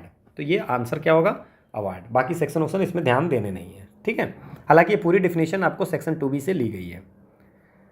ओके, अगला क्वेश्चन है, voluntary arbitration is a statutory recognition mode of a settlement of dispute. देखो स्टैट्यूटरी रिकॉग्नाइज क्या हो गया? जैसे जिस चीज़ के बारे में किसी एक्ट में लिखी हुई है उसको बोलेंगे स्टैट्यूटरी। तो जो इंडस्ट्रियल डिस्प्यूट एक्ट है वहाँ पे सेक्शन 10A में voluntary reference of dispute to arbitration के बारे में लिखा हुआ है, ठीक है ना। सो इसमें लिखा हुआ है कि अगर कोई इंडस्ट्रियल डिस्प्यूट होती है और एम्प्लॉयर और वर्कमैन चाहते हैं कि इसको आर्बिट्रेशन से सॉल्व करें, है ना, कि आर्बिट्रेशन को भेजे, तो वो किसी भी समय कोर्ट जाने से पहले, है ना, वो क्या करते हैं, वो डिस्प्यूट को आर्बिट्रेशन में भेज सकते हैं। तो ये स्टैट्यूटरी रिकॉग्नाइज है, मतलब ये लिखा हुआ है इंडस्ट्रियल डिस्प्यूट एक्ट में। ये एक्सप्लेनेशन है। अगला क्वेश्चन है कि which one of the following does not come under the जुडिक्शन of labour court. Under the labour court के जुडिक्शन में क्या नहीं आता है? सेक्शन 7 में लेबर कोर्ट के बाद में बताया गया हुआ है और सेकेंड शेड्यूल में बताया हुआ है कि कौन कौन सा नहीं आएगा, ठीक है। तो लेबर कोर्ट कौन करता है? अप्रोप्रिएट गवर्नमेंट क्या कर सकता है? एक या एक से अधिक लेबर कोर्ट कर सकता है किसी इंडस्ट्रियल डिस्प्यूट के फैसले के लिए, है ना। कौन से मैटर के लिए? जो सेकेंड शेड्यूल में है। अब सेकेंड शेड्यूल में क्या है? बहुत सारी चीज़ें हैं। द प्रोप्राइटी और legality of an order passed by an employer under the standing order. कोई ऐसा ऑर्डर एम्प्लॉयर पास कर दिया गया, वो लीगल है कि नहीं, उसने कुछ भी लिख दिया कि आज से ये नहीं मिलेगा, है ना, तो उसके जो एम्प्लॉयर के ऑर्डर होगा उस पर, उसकी लीगलिटी पे लेबर कोर्ट फैसला, मतलब लेबर कोर्ट में जा सकते हैं। इंटरप्रिटेशन ऑफ स्टैंडिंग, कोई ऑर्डर है उसका इंटरप्रिटेशन क्या होगा वो। इसके बाद discharge or dismissal of workman including reinstatement of or grant of relief to workman. Workman को अगर डिसमिस किया गया है रॉन्गफुली तो उसको रिलीफ देने के लिए, है ना, या उसको फिर से बहाल करने के लिए, उसको डिसमिस करने के लिए, है ना, तो ये भी आपको ये काम करेगा।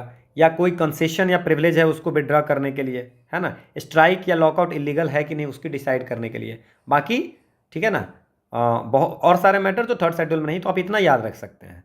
तो अब देख लीजिए, इसमें इंटरप्रिटेशन ऑफ स्टैंडिंग ऑर्डर बिल्कुल करेगा, compensation for loss of production during strike, है ना, और order passed bye the employer ये होगा, और रीइंस्टेटमेंट होगा। तो ये compensation for loss of production का जो लॉस हुआ है स्ट्राइक के दौरान में, उस पर ये फैसला नहीं देगा, ठीक है। तो ये हमारा बी हो गया, not come under the जुडिक्शन of labour court. अगला क्वेश्चन है कि जो आपको विच one of the following is the rate of compensation in case of lay off under the industrial dispute act. अगर मान लीजिए किसी को आप हटा रहे हो, ले ऑफ कर रहे हो, है ना, तो आपको पैसे मिलेंगे। अगर मान लीजिए कोई परमिशन भी ले रहा है तब भी पैसे मिलेंगे। कितना पैसा मिलेगा, है ना, 50% of the total of the basic veg, 50% of basic veg plus DA उसको देना पड़ेगा, है ना, कोई भी वर्कमैन को अगर आप ले ऑफ कर रहे हो तो, ठीक है, ठीक है, जो 1 साल कम से कम सर्विस किया है। क्लियर? ये आपको right of workman laid off for compensation, उसको पैसे देने होंगे। अब according to industrial dispute act 1947, temporary closing down and permanent closing down of a place of employment are respectively. हम लोग पढ़े हैं कि क्लोजर होता है परमानेंटली क्लोजिंग डाउन, और लॉकआउट जो होता है वो temporary closing down of a place of work. अब स्ट्राइक क्या होता है आपको पता है, सेशन ऑफ वर्क, है ना, तो ये सारे हो गए। और ले ऑफ क्या होता है, रिफ्यूजल और इनेबिलिटी ऑफ एन एम्प्लॉयर, है ना, कि वो बोलेगा कि भाई हम तुमको काम नहीं दे सकते हैं, ठीक है।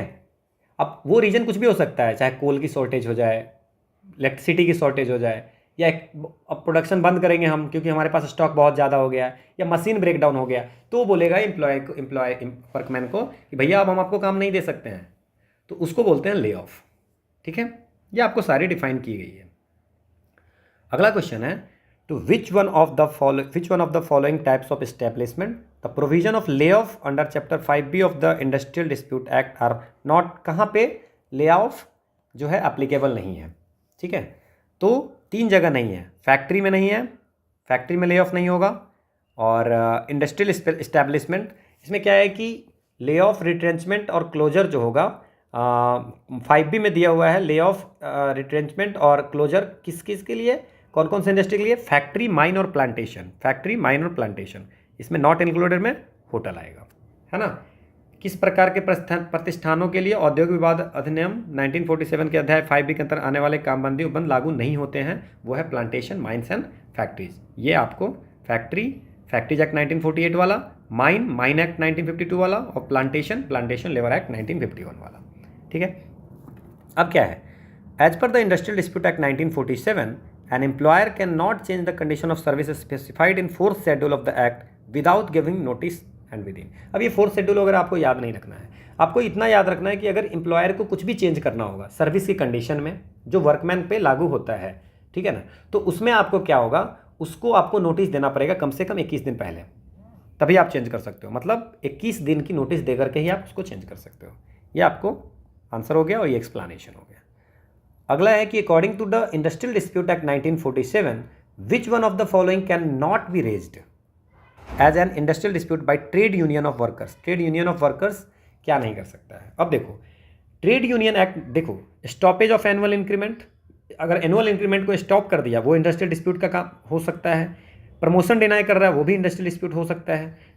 प्रोवेशनर को डिस्चार्ज कर दिया है ना, प्रोवेशनर जब आप जॉब करेंगे तो आपको 1-2 साल प्रोवेशन पीरियड में रखा जाता है, देखा जाता है कि आप अच्छा काम कर रहे हो कि नहीं, है ना।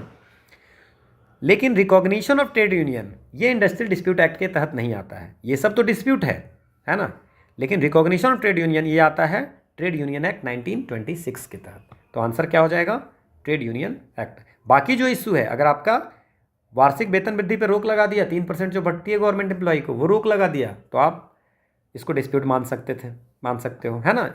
इस टाइप की अगर इंक्रीमेंट कुछ है तो, प्रमोशन को आपको डिनाई कर दिया तब भी, ठीक है। ये आपको एक्सप्लेनेशन है। अगला क्वेश्चन है, keeping in view the scheme and object of industrial dispute act 1947 which one of the following statement is not correct. कौन सा सही नहीं है। अब क्या है, the act puts restriction on the right to close an industry covered by chapter 5B of the act. बिल्कुल, किसी आप एक्ट इसीलिए तो बनाया गया है कि कहीं भी आप कुछ भी क्लोज कर दिए बिना पूछे समझे तो वो नहीं कर सकते हो। Under the act, a dispute relating to dismissal of a workman cannot be treated as an industrial dispute without the support of trade union of worker। गलत बात है। अगर मान लीजिए किसी वर्कमैन को डिसमिस कर देंगे तो इंडस्ट्रियल डिस्प्यूट है ही, है ना। तो ये बोल रहा है कि can not be treated as an industrial dispute, ये गलत है। तो नॉट पूछ रहा है तो यही आंसर हो गया।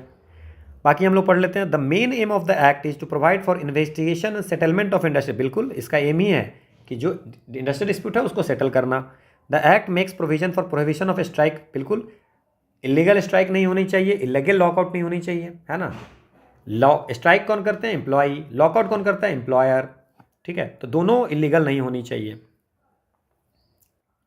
अब अगला क्वेश्चन है, which one of the following actions does not qualify as a strike, है ना। कौन सा strike qualify as a strike qualify नहीं करेगा। सेक्शन 2Q में, सेक्शन 2Q में बात किया गया है स्ट्राइक के बारे में। अब स्ट्राइक जो है सो बहुत तरह हो सकते हैं, हंगर हो सकते हैं, इकोनॉमिक स्ट्राइक हो सकते हैं, sympathy strike, wildcat strike, sit down strike, go slow. हम लोग कल बात भी किए थे गो स्लो स्ट्राइक का बारे में, वाइल्ड कैट स्ट्राइक भी बात किए थे। गो स्लो डाउन प्रोडक्शन हो गया, और ये स्लो डाउन प्रोडक्शन हो गया। टूल डाउन हो गया कि आपको जैसे मान लीजिए आप किसी कंपनी में काम करते हैं तो काम करना बंद कर दिए, टूल आप रख दिए, है ना, दैट्स अ टूल डाउन, है ना।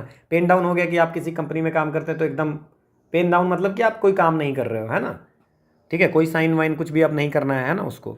स्टेन जो होता है वो होता है, स्टेन आपको होता है कि स्लो डाउन या स्टॉपेज ऑफ वर्क, है ना, प्रेशर लाने के लिए आप काम कम कर दिए, है ना, ठीक है ना, कम काम कर दिए, ठीक है ना, तो वो हो गया स्टेन।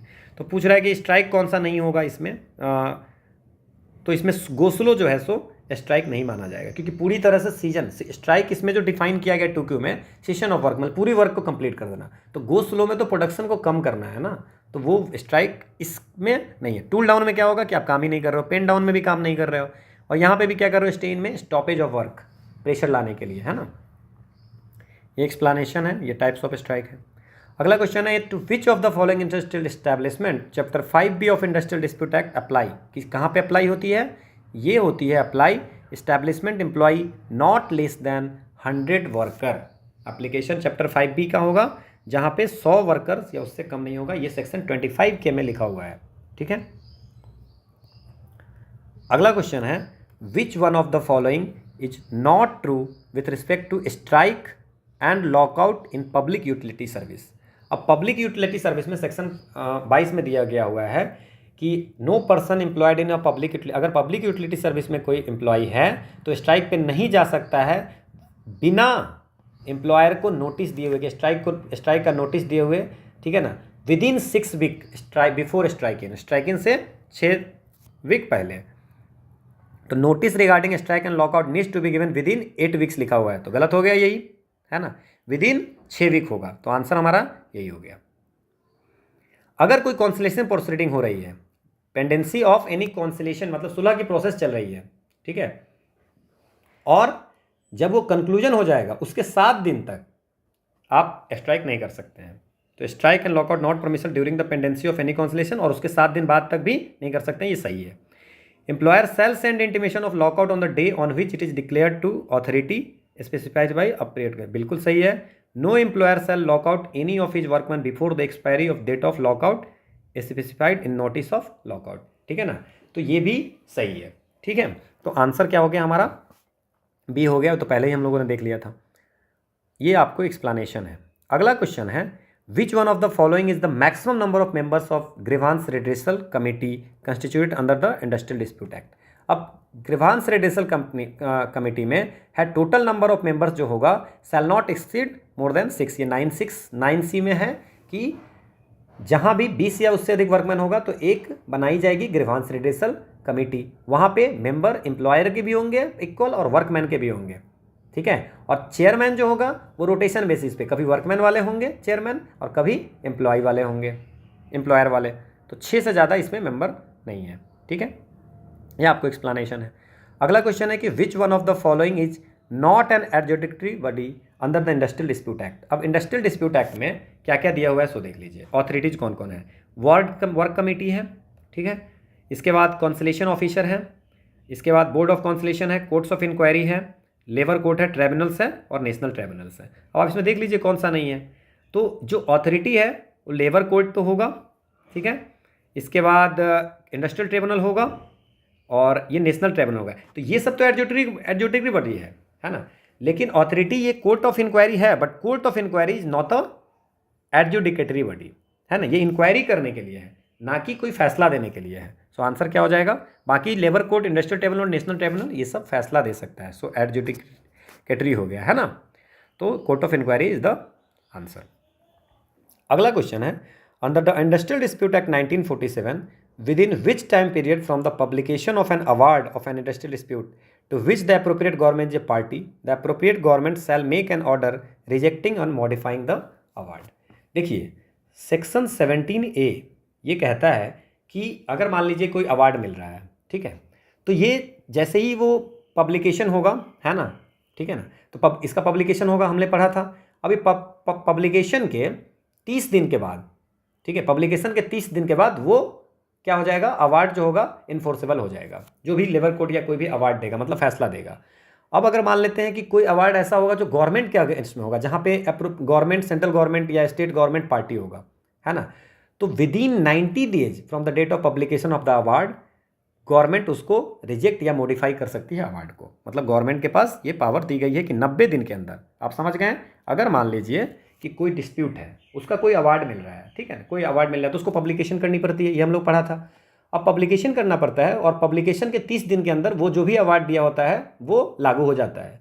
लेकिन अगर मान लीजिए जहाँ पे सेंट्रल गवर्नमेंट ही है और केस सेंट्रल गवर्नमेंट ही के खिलाफ कुछ अगर दिया गया है, उस केस में सेंट्रल गवर्नमेंट 90 दिन के अंदर में, जिस दिन क्या होगा अवार्ड होगा उसके 90 दिन, है ना, जो पब्लिकेशन होगा उसके 90 दिन के अंदर अगर वो चाहे तो उस अवार्ड को, उस फैसला को मॉडिफाई कर सकता है या उसको रिजेक्ट कर सकता है।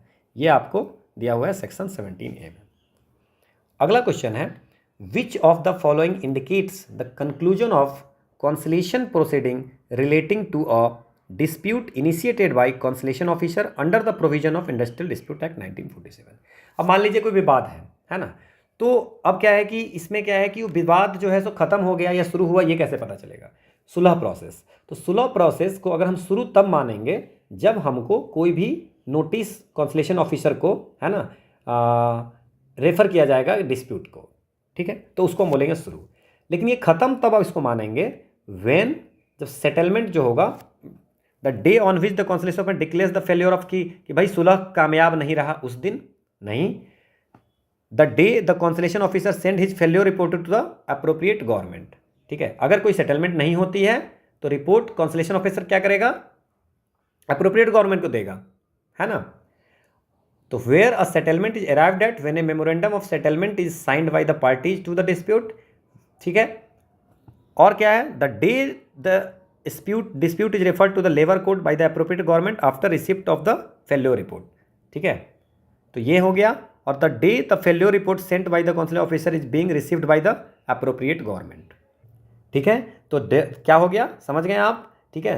तो the day the dispute is referred to the, नहीं, the day the failure report sent by the council officer being received by the, जब अप्रोप्रिएट गवर्नमेंट के बाद पास वो अगर पहुंच जाएगा तो समझ जाएगा कि ये सुलह प्रोसेस जो है वो खत्म हो गया। So the conciliation proceeding shall be deemed to have been concluded if the failure report जो conciliation officer भेजेगा, सुलह ऑफिसर, ठीक है ना, वो appropriate गवर्नमेंट के पास पहुंच जाएगा, उस दिन उसको conclude मानेंगे, ठीक है। ये आपको एक्सप्लेनेशन है। अगला क्वेश्चन है कि which of the following statements relating to the grievance redressal committee under the industrial dispute act is not true, कौन सा सही नहीं है, ठीक है। तो अब इसमें क्या है कि एवरी इंडस्ट्रियल इस्टेब्लिशमेंट एम्प्लॉइंग 20 या 20 से अधिक होगा तो उसमें have a grievance redressal committee, ये पहला सही है। The grievance redressal committee shall consist of equal number of members from employer and workman, बिल्कुल सही है, equal number of members from the employer and workman होगा। The total number of members of the grievance redressal committee at the maximum shall be 10, बिल्कुल 10 नहीं, total member जो होगा 10 नहीं होगा, 6 होगा, 6 से ज़्यादा नहीं हो सकता है। तो नॉट पूछ रहा है तो यही आंसर हो गया। The grievance redressal committee may complete it's proceeding with in 45 days on receipt of return application from the agreed party. ये 30 डेज है, 45 डेज नहीं है, 30 डेज है, ओके ओके। सो ये विद इन 30 डेज है, तो इसमें दोनों गलत है, नॉट ट्रू पूछ रहा है तो इसमें दोनों गलत है, ठीक है ना। तो आप ये देख लें, ठीक है ना, तो इसमें दोनों गलत है, आप ये आपका एक्सप्लेनेशन है। अगला क्वेश्चन है कि which of the following are considered to be the methods of resolving industrial dispute without state intervention, मतलब राज्य का हस्तक्षेप नहीं होता है किसमें? तो राज्य का हस्तक्षेप किसमें नहीं होगा? अगर कलेक्टिव बार्गेनिंग करते हैं, ठीक है, तो क्या होगा, दोनों बैठ करके बार्गेनिंग कर रहे हैं तो ये हो जाएगा, या सुलह कर रहे हैं, है ना, कॉन्सलेशन ऑफिसर होगा तो उसमें राज्य का है ना।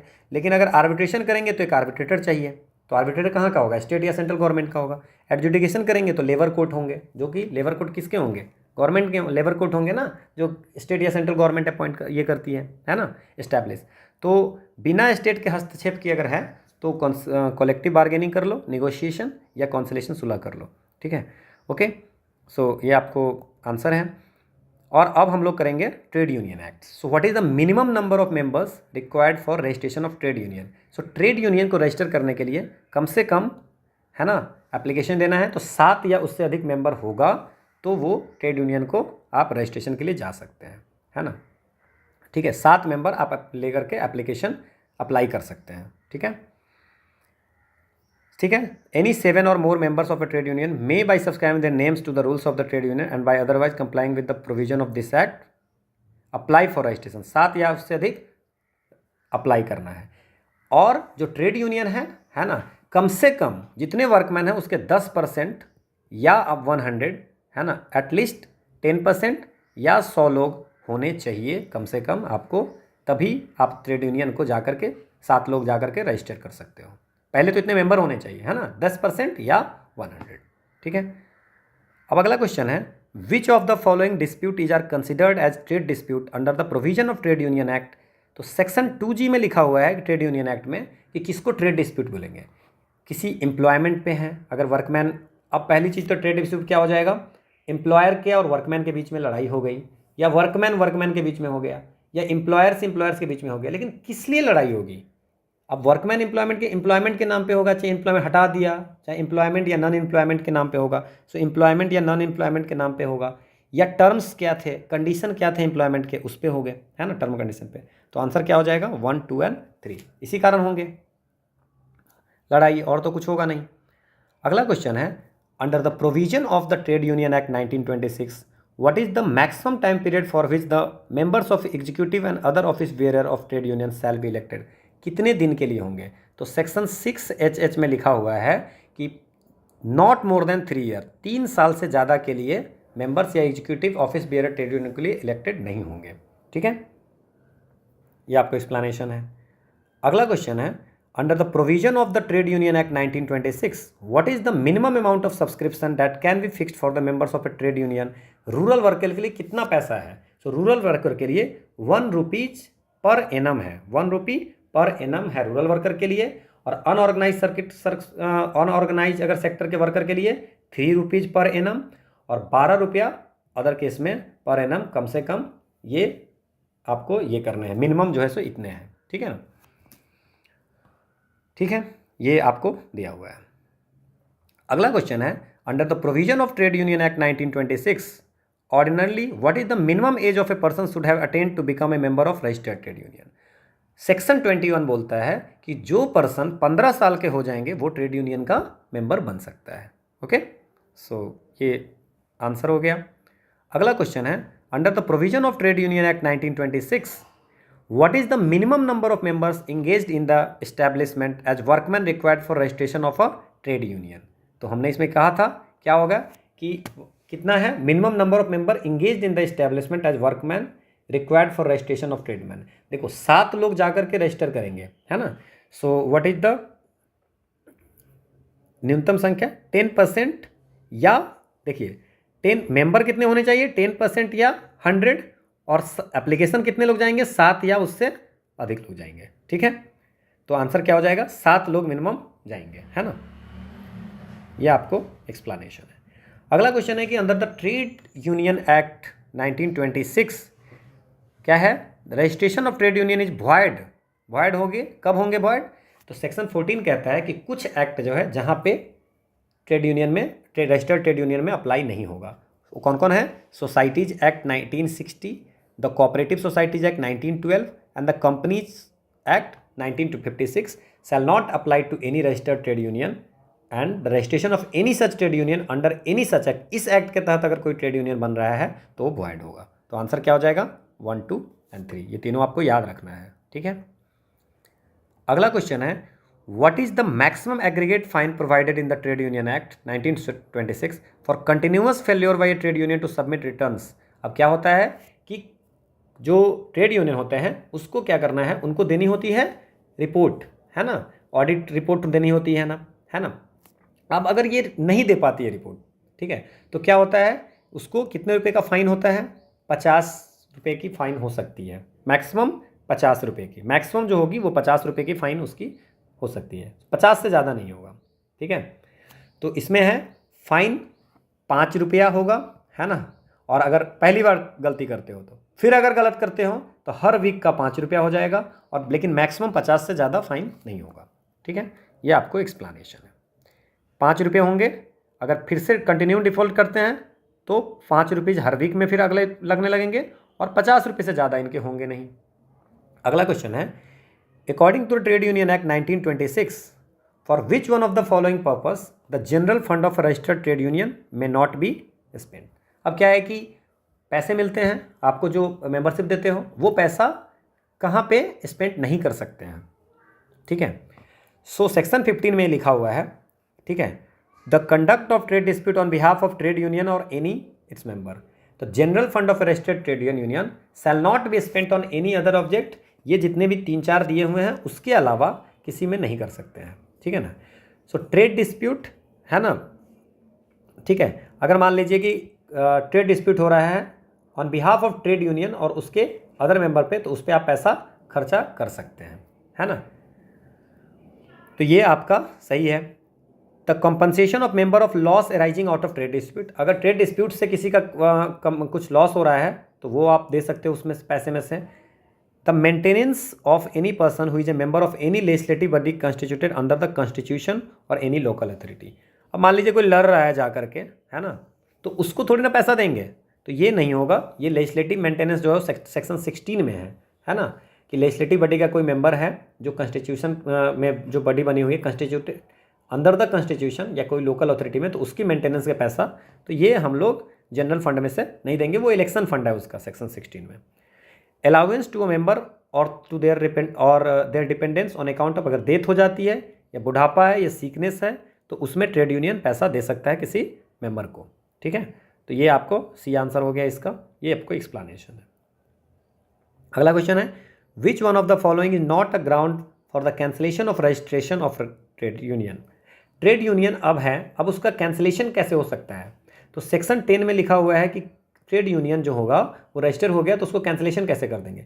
एक तो है कि आप जो है ट्रेड यूनियन खुद जा करके एप्लीकेशन दें, ठीक है, an application has been made by the trade union for cancellation, कि भैया हमारा जो रजिस्ट्रेशन है उसको कैंसिल कर दो, ठीक है, तो कैंसिल हो जाएगा। दूसरा क्या है, अगर रजिस्ट्रार को ऐसा लगता है कि जो रजिस्ट्रेशन सर्टिफिकेट लिया है वो फ्रॉड से लिया है या मिस्टेक से लिया है, ठीक है, the certificates of registration has been obtain by fraud, तब भी रजिस्ट्रेशन कैंसिल हो जाएगा।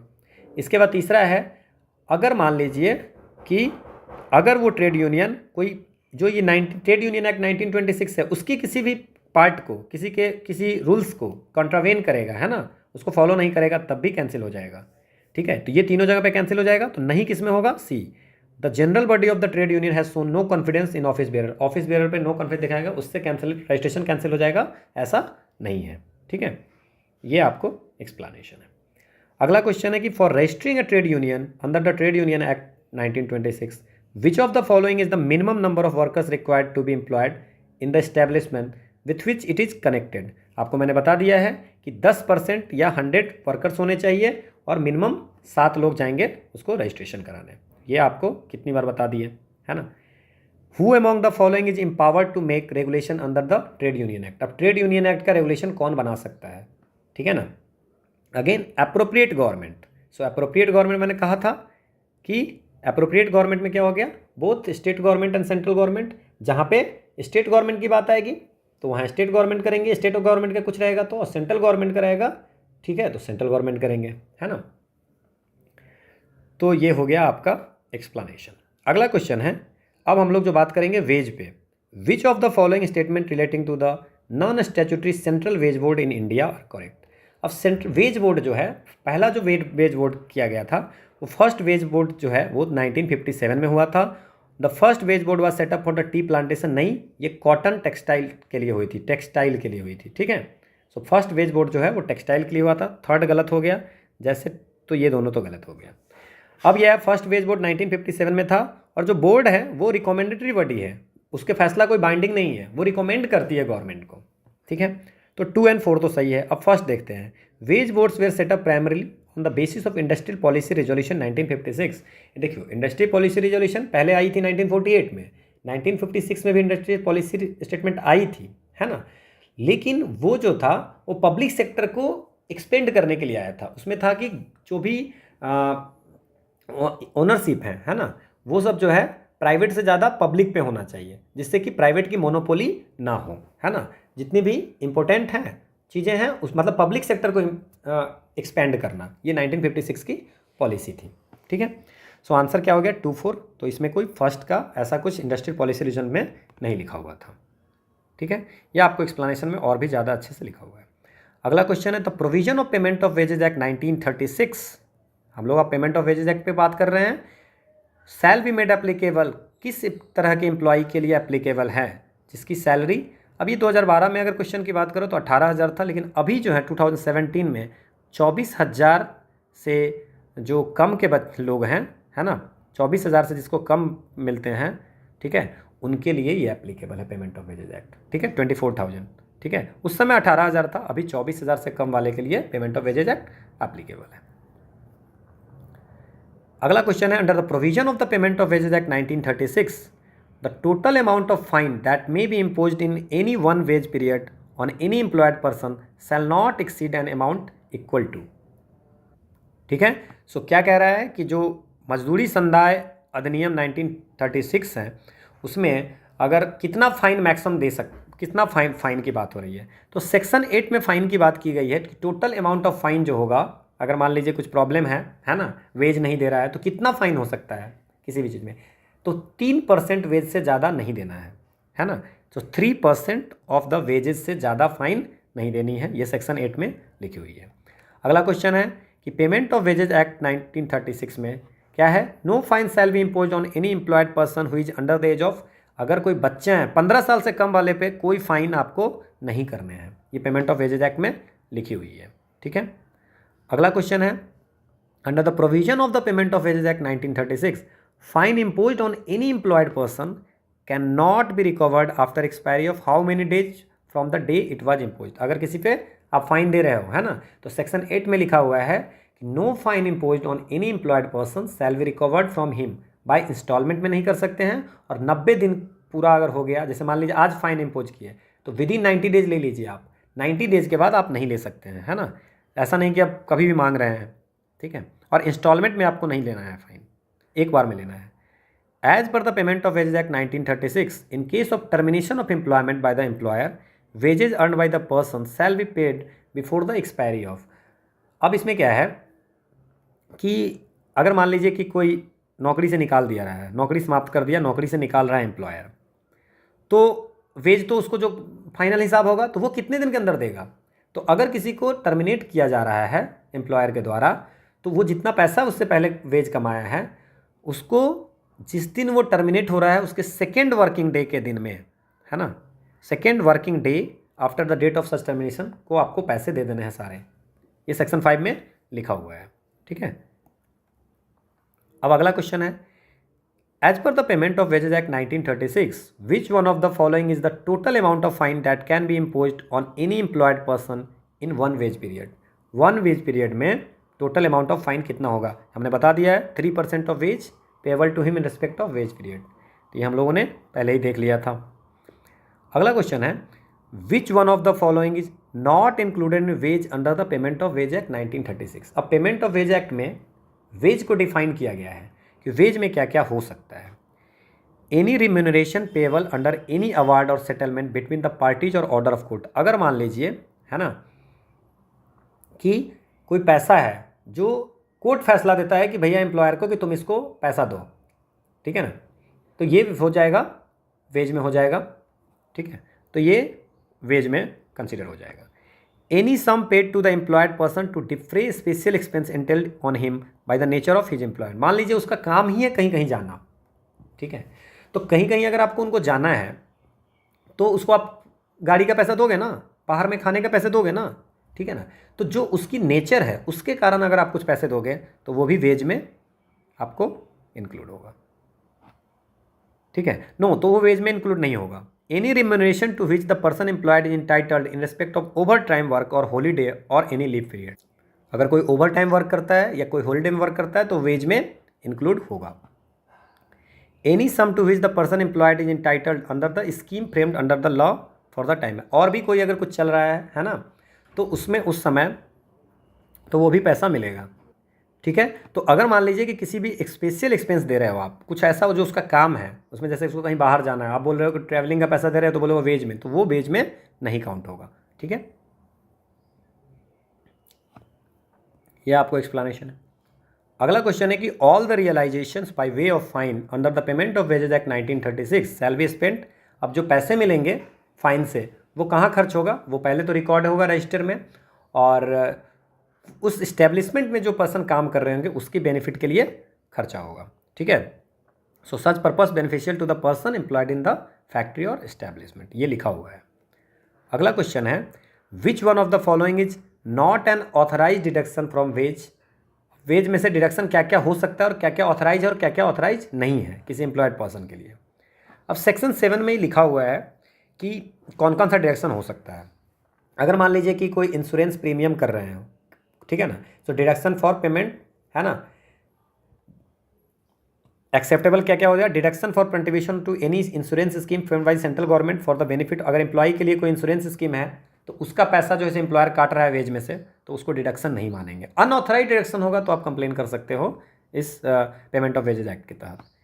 Deduction of for damage or loss of good expressly entrusted to the employed person for custody attributed to his neglect. अगर मान लीजिए कि आपको कोई सामान रखा और आपकी नेग्लिजेंस के कारण अगर वो टूट गया, डैमेज हो गया या खो गया, तो उसका पैसा काट सकता है, वो भी डिडक्शन अनऑथराइज डिडक्शन नहीं माना जाएगा।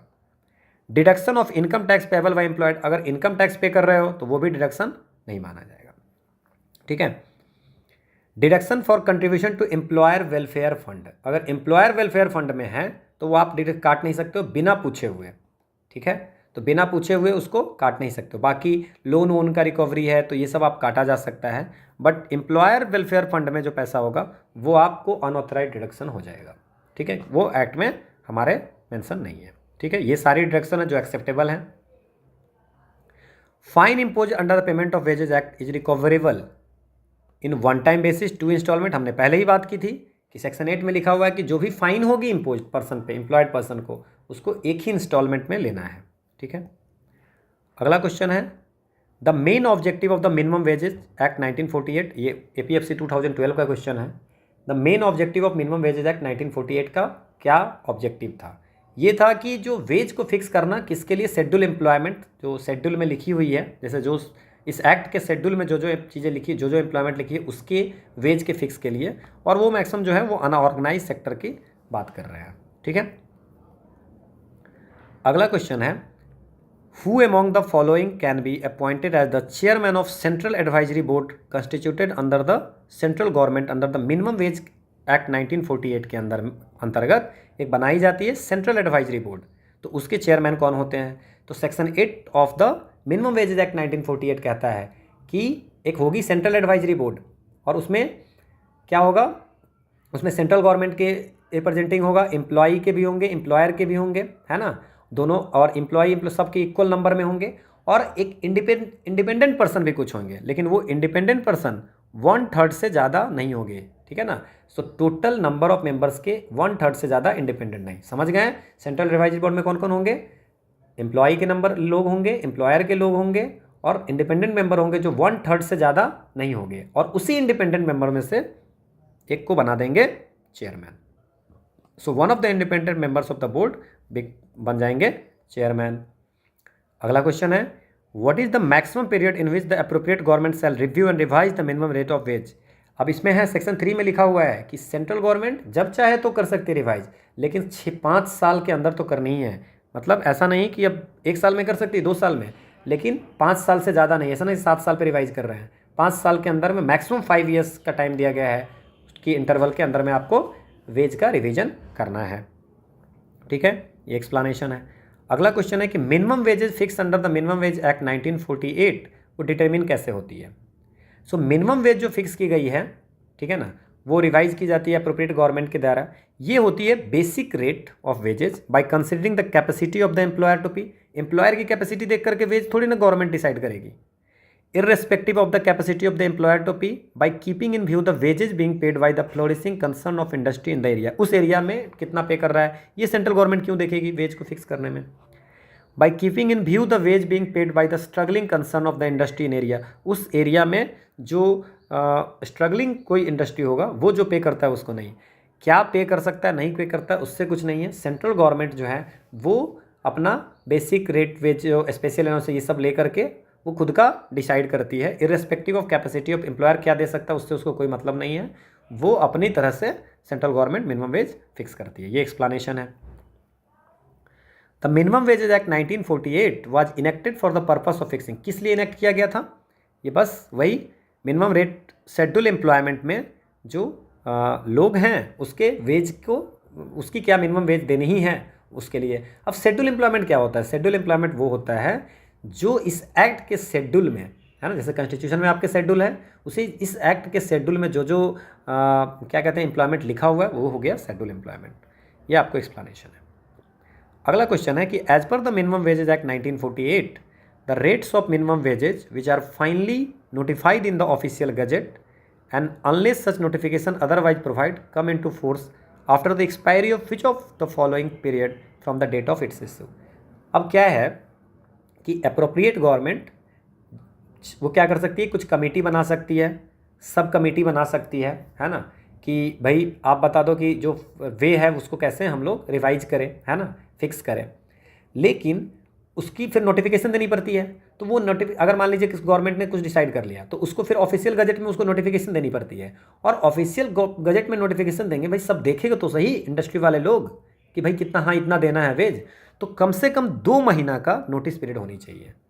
ठीक है ना, जिस दिन नोटिफिकेशन दिए, है ना, उसके 2 महीना के बाद वो लागू हो जाएगा। मतलब अगर आज 300 रुपये वेज चल रही है, ठीक है, गवर्नमेंट ने बोला मैं 500 करूँगा, तो ये 500 को क्या करना पड़ेगा, इनको ऑफिशियल गजट में डालना पड़ेगा। और ऑफिशियल गजट में जिस दिन डाले उसके 2 महीना के बाद वो लागू होगा, क्योंकि लोगों को समझने और लोगों को लागू करने में के लिए टाइम देना पड़ेगा। सो 2 मंथ इसमें हमारा आंसर होगा। अगला है review of the minimum wages rate fixed under the minimum wages act should not exceed, 5 साल से ज़्यादा पे रिव्यू नहीं करना है। वैसे आप जब मन है तो करो, लेकिन 5 साल तो कम से कम 5 साल में तो एक बार करना ही है। Which of the following are not included under the definition of wage, in wage की डेफिनेशन यहाँ पे भी है। इसमें क्या है, the value of any house accommodation, है ना, supply of light water medical attendance and other amenity. देखो सारे रिम्यूनरेशन है इसमें, है ना, जो मनी में एक्सप्रेस हो सकता है ना, जो एम्प्लॉय को मिलता है, जो काम करता है उसके लिए। उसमें हाउस रेंट अलाउंस है बट हाउस एकोमोडेशन इंक्लूड नहीं है। So house accommodation, supply of light अगर दे रहा है तो उसके पैसे, वाटर मेडिकल, इसके पैसे आपको वेज में इंक्लूड नहीं है। Not included the value of house accommodation. ठीक है, तो any contribution paid by employer to any pension fund और प्रोविडेंट फंड, अगर आप कोई पैसे दे रहे हो तो वो भी इंक्लूड नहीं हो। एनी, मान लीजिए कि पेंशन फंड में या प्रोविडेंट फंड में दे रहे हो तो वो नहीं इंक्लूड होगा। ठीक है, एनी ट्रैवलिंग अलाउंस और the value of any travelling concession, अगर ये मिल रहा है तो वो भी वेज में इंक्लूड नहीं होगा। तो ये सारी चीज़ें। अब हाउस रेंट अलाउंस और हाउस एकोमोडेशन क्या है, देखो हाउस रेंट अलाउंस क्या होता है, जैसे कि आपको रहने के लिए पैसा सरकार दे रही है तो दैट द वेज में इंक्लूड हो जाएगा। आप कंफ्यूज मत होना, house rent allowance central government में मिलती है। और हाउस एकोमोडेशन जो होता है वो होता है, जैसे मान लीजिए किसी फैक्ट्री में, तो वहाँ पे उनको वो काम करने के लिए घर दिए हुआ है ना, तो वो वेज में इंक्लूड नहीं होगा। ठीक है, तो ये तीनों आपका जो है वो आपका वेज में इंक्लूड नहीं है। ठीक है, ये एक्सप्लेनेशन है। अगला क्वेश्चन है, under the provision of the minimum wages act 1948 which one of the following is a component of wage, wage के क्या क्या कंपोनेंट है। तो house of accommodation, medical attendance, travelling allowance, house rent. तो wage में सिर्फ house rent allowance है, house accommodation नहीं है। मैंने कह दिया कि हाउस एकोमोडेशन, हाउस रेंट में तो आप पैसा ले जाओ तो वो वेज में आ गया। हाउस एकोमोडेशन मतलब आपको रहने के लिए, कोई काम करने के लिए किसी फैक्ट्री में, किसी कंस्ट्रक्शन साइट पे आपको रहने के घर दे रहे हैं, तो दैट्स अ हाउस एकोमोडेशन। तो आंसर हो गया house rent allowance is included in the, क्या हो गया, वेजेज। नाउ नेक्स्ट क्वेश्चन है कि what is the extent of representation of independent person in the committee and sub committee constitute under the provision of minimum wage act में 1948 के तहत कि कुछ कमेटी और सब कमेटी बनाई जा सकती है, और उसमें जो मेंबर होंगे वो कौन नॉमिनेट करेगा, सेंट्रल गवर्नमेंट, जिसमें एम्प्लॉई के भी लोग होंगे, एम्प्लॉयर्स के भी लोग होंगे, है ना, दोनों इक्वल नंबर में होंगे, है ना, और इंडिपेंडेंट पर्सन होंगे, है ना। तो ये जैसा सेंट्रल एडवाइजरी बोर्ड में था वैसा ही कमेटी और सब कमेटी बनाने में इनको क्या करना है कि एम्प्लॉई और एम्प्लॉयर के दोनों को सेम नंबर रखने हैं और कुछ इंडिपेंडेंट मेंबर रखने हैं, लेकिन ध्यान रखना है कि इंडिपेंडेंट नंबर 1/3 से ज़्यादा नहीं हो और उसी में से एक मेंबर को चेयरमैन बना दिया जाएगा। तो अगेन सेम ही है, जो आपको एडवाइजरी बोर्ड में था वही कमेटी एंड सब कमेटी बनाने में भी वही फॉर्मूला लगाया जाता है। ठीक है, अगला क्वेश्चन है, under the provision of the minimum wages act 1948 which one of the following bodies is appointed by the appropriate government for the purpose of coordinating the works of the committee and subcommittee and for advising the appropriate government in matter of fixing and revising minimum wage। अब कौन सी committee बनाई गई थी appropriate government के द्वारा, जो work करेगा ना, जो कमेटी सब कमेटी गवर्नमेंट बनाएगी उसके वर्क को कोऑर्डिनेट करेगा और गवर्नमेंट को एडवाइज करेगा कैसे मिनिमम वेज को कैसे रिवाइज करना है या क्या फिक्स करना है, तो वो उसके लिए अप्रोप्रिएट गवर्नमेंट बनाएगी एडवाइजरी बॉडी। ठीक है, तो ये एडवाइजरी बॉडी। अगला क्वेश्चन है, under the provision of minimum wages act 1948 who among the following can not be appointed as the authority by the appropriate government to hear and decide any claims arising out of payment of less wages than minimum wages. अब मान लेते हैं कि देखिए, अब appropriate government को बनानी है एक ऑथोरिटी। अब वो ऑथोरिटी कौन होगा, है ना। अब ऑथोरिटी का काम क्या है कि जैसे मान लीजिए कि मिनिमम वेज हमने कुछ फिक्स किया, अब वो मिनिमम वेज से भी कम पैसा दे रहा है, ठीक है ना। तो उसको डिसाइड कौन करेगा, उसको हियर करने के लिए तो उसमें एक अथॉरिटी बनता है, ठीक है। तो उसमें कौन कौन हो सकते हैं, कमिश्नर फॉर वर्कमेंस कंपेंसेशन, है ना, ये हो सकता है, ठीक है। या labour commissioner of for any reason, तो रीजनल लेबर कमिश्नर हो सकता है उसके अथॉरिटी, है ना। या वो बंदा जो स्टेट गवर्नमेंट में not below the labour commissioner rank के से कम के, लेबर कमिश्नर रैंक से कम का वाला का नहीं होना चाहिए। तो ये तीनों में से या कोई जज और सिविल कोर्ट के जज का अगर किसी को एक्सपीरियंस हो तो उसको अथॉरिटी बना सकता है डिसाइड करने के लिए कि भाई पैसा कम दे रहा है, मिनिमम रेट वेज से कम अगर कोई दे रहा है, उस पर अगर कंप्लेन हुआ उसको डिसाइड करने के लिए। असिस्टेंट लेबर कमिश्नर का इसमें कोई ये नहीं है, ठीक है। ये आपको एक्सप्लेनेशन है। अगला क्वेश्चन है, what is the maximum amount of gratuity. अब हम लोग पेमेंट ऑफ ग्रेजुटी एक्ट 1972 करने वाले हैं। So what is the maximum amount of gratuity payable to the employee under the payment of gratuity act 1972। ये 20 लाख रुपये हो गए हैं, ठीक है। ये ग्रेजुअली 3 लाख 3.5 लाख से अब 20 लाख रुपये हो गए हैं। कि अब इसमें क्या है, पेमेंट ऑफ ग्रेजुटी एक्ट में क्या होता है, सेक्शन 4 में कहता है कि आपको हर 1 साल काम अगर कर रहे हो तो उसमें 15 दिन का वेज, 15 दिन का वेज जो भी होगा आपकी 1 साल की सैलरी, उसमें 15 दिन का वेज हर साल ऐड होगा, कहाँ पे जमा होगा, है ना, ग्रेजुटी के लिए। लेकिन मैक्सिमम जो होगा वो आपको 20 लाख है। अभी 20 लाख है, 30 लाख की प्रपोजल है, अब पता नहीं कब पास होती, 2020 में इसको 20 लाख किया गया था, ठीक है। ये आपको एक्सप्लेनेशन है। अगेन ये जो है payment of maximum limit of gratuity payable under the 2012 का क्वेश्चन है, इसमें भी 20 लाख होगा। APFC 2020 का क्वेश्चन है, 12 का क्वेश्चन है, इसलिए उसमें 10 लाख 3 लाख है। अब इसमें कैसे कैलकुलेट करते हैं gratuity. So an employee working in a factory retires from a service after rendering continuous service for a period of 24 years. 24 साल की कोई सर्विस करके रिटायर हो रहा है और लास्ट जो वेज रन किया था, लास्ट वेज मतलब कि बेसिक प्लस DA, वो है 39,000, ठीक है, 39,000। So what is the amount of gratuity the employee salary entitle to. अब इसको ग्रेजुटी कितनी मिलेगी। सो ग्रेजुटी का फॉर्मूला होता है, क्या होता है कि आपको मैंने क्या बोला है कि 15 आप उसको कितना मिल रहा है, 39,000, ठीक है।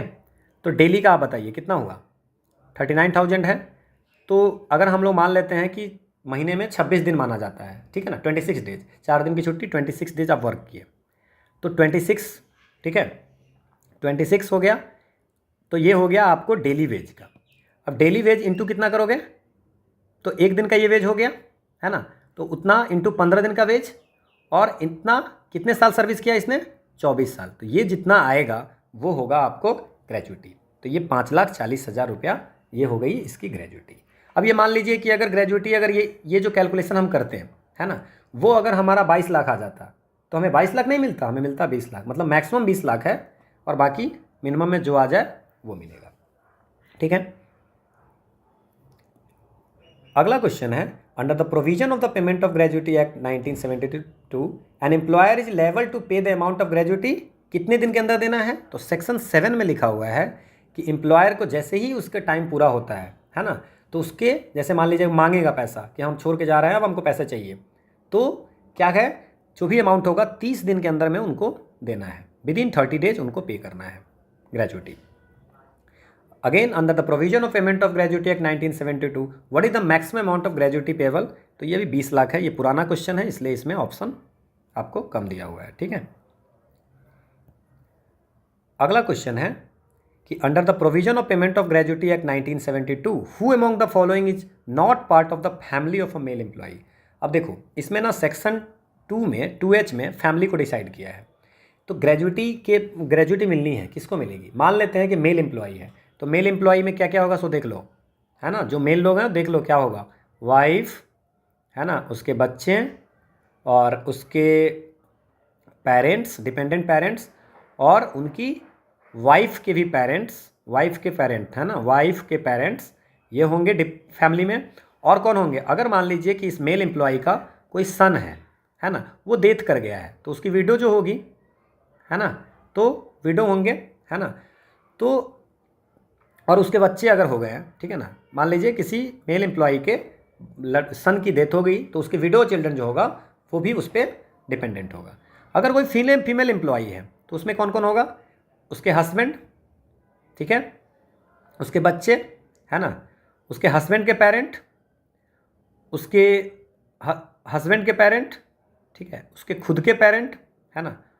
और अगर उनका कोई लड़का होगा सन, जो अगर डेथ कर गया होगा तो उसकी विडो, है ना, और उसके चाइल्ड, ये होंगे फैमिली में। तो अब देख लो, अब इसमें फैमिली में क्या होगा, हिज चिल्ड्रेन वेदर मैरिड और इनमैरिड, बिल्कुल सही है, ये फैमिली में आएगा। चिल्ड्रेन ऑफ हिज प्रीडिजिस डॉटर, नहीं डॉटर नहीं, प्रीडिजिस सन, बेटा का, है ना, उसके पूर्व मृत पुत्री के बच्चे नहीं, पुत्र के बच्चे। तो यही हमारा आंसर हो गया। Dependent parents of his wife, ये तो होता ही है। तो फीमेल का भी याद रखिए, मेल का भी पूछा है तो फीमेल का भी पूछा जा सकता है ना। ये आपका एक्सप्लेनेशन है। अगला क्वेश्चन है कि under the provision of the payment of gratuity act 1972 what is the minimum period of service an employee must have serve to make him eligible for gratuity, है ना। रिटायरमेंट पे, रेजिग्नेशन पे gratuity मिलेगी, लेकिन कम से कम उनको कितनी दिन की सर्विस, कम से कम 5 साल की सर्विस उनको करनी होगी। ये सेक्शन 5 में लिखी हुई है, ठीक है। अगर 4 साल की सर्विस कर रहे हैं तो पैसे वैसे नहीं मिलेंगे। As per the payment of gratuity act what is the rate of payment of gratuity in an establishment, मैंने बता दिया था कि एक कंप्लीटेड ईयर सर्विस के, कंटिन्यूअस सर्विस पे 15 दिन की वेज ऐड होती है, ठीक है। अगला क्वेश्चन है as per the payment of gratuity act what is the rate of payment gratuity of seasonal establishment, अगर होती है सीजनल एस्टैब्लिशमेंट, है ना, तो 7 दिन का वेज ईच सीजन में। मान लीजिए किसी को है हर सीजन में काम करवाया जा रहा है, तो 7 दिन का वेज हर सीजन के लिए, 7 दिन का वेज जो है सो ऐड होता जाएगा, ठीक है। According to the Payment of Gratuity Act 1972, the employee who is required to make a nomination for the purpose of second provision, अच्छा नॉमिनेशन कब कर सकता है, इतना सिंपल सा समझो। नॉमिनेशन करोगे किसको पैसा मिलना है, तो सेक्शन 6 में है कि अगर आप 1 साल की कंटिन्यूअस सर्विस कर रहे हैं तो उसके बाद जा करके जो भी फॉर्म होगा उसमें जा करके आप नॉमिनेशन किसी को कर सकते हैं। तो कितने दिन की सर्विस चाहिए, 1 ईयर ऑफ सर्विस। अगला क्वेश्चन है under section 2A(2) of the payment of gratuity act which one of the following is not included while determining the continuous service. अब कंटिन्यूअस सर्विस में कौन कौन सा इंक्लूड करना है, कौन कौन सा नहीं इंक्लूड करना। तो कंटिन्यूअस सर्विस का डेफिनेशन दिया हुआ है, जैसे कि मान लेते हैं कि कंटिन्यूअस सर्विस में वो भी होगा जिसमें मान लेते हैं कि लेड ऑफ कर दिया कुछ दिन के लिए आपको हटा दिया, है ना, कुछ ऑर्डर निकाल करके एम्प्लॉय कि चलो ठीक है थोड़ा दिन के लिए छुट्टी, तो वो आपको कंटिन्यूअस सर्विस में काउंट होगा। या अगर मान लेते हैं लीव पे होगा तो काउंट होगा, मैटरनिटी लीव पे होगा तो काम होगा। लेकिन अगर कोई स्ट्राइक वो कर रहा है और वो स्ट्राइक इलीगल है तो वो कंटिन्यूअस सर्विस में नहीं माना जाएगा, ठीक है, क्लियर। तो स्ट्राइक जो होगा अगर इलीगल है तो, लीगल स्ट्राइक है तो कोई बात नहीं है, ठीक है ना। तो स्ट्राइक इलीगल होगा तो उसको कंटिन्यूअस सर्विस में इंक्लूड नहीं किया जाएगा। अगला क्वेश्चन है okay, there are 10 person employed in a shop and therefore the payment of gratuity act 1972 becomes applicable to the shop. 10 लोग काम करते हैं, क्योंकि हमने पढ़ा है कि वो इस्टेब्लिशमेंट जहाँ पे 10 या 10 से ज़्यादा लोग होंगे तो वहाँ पे payment of gratuity act applicable होगा।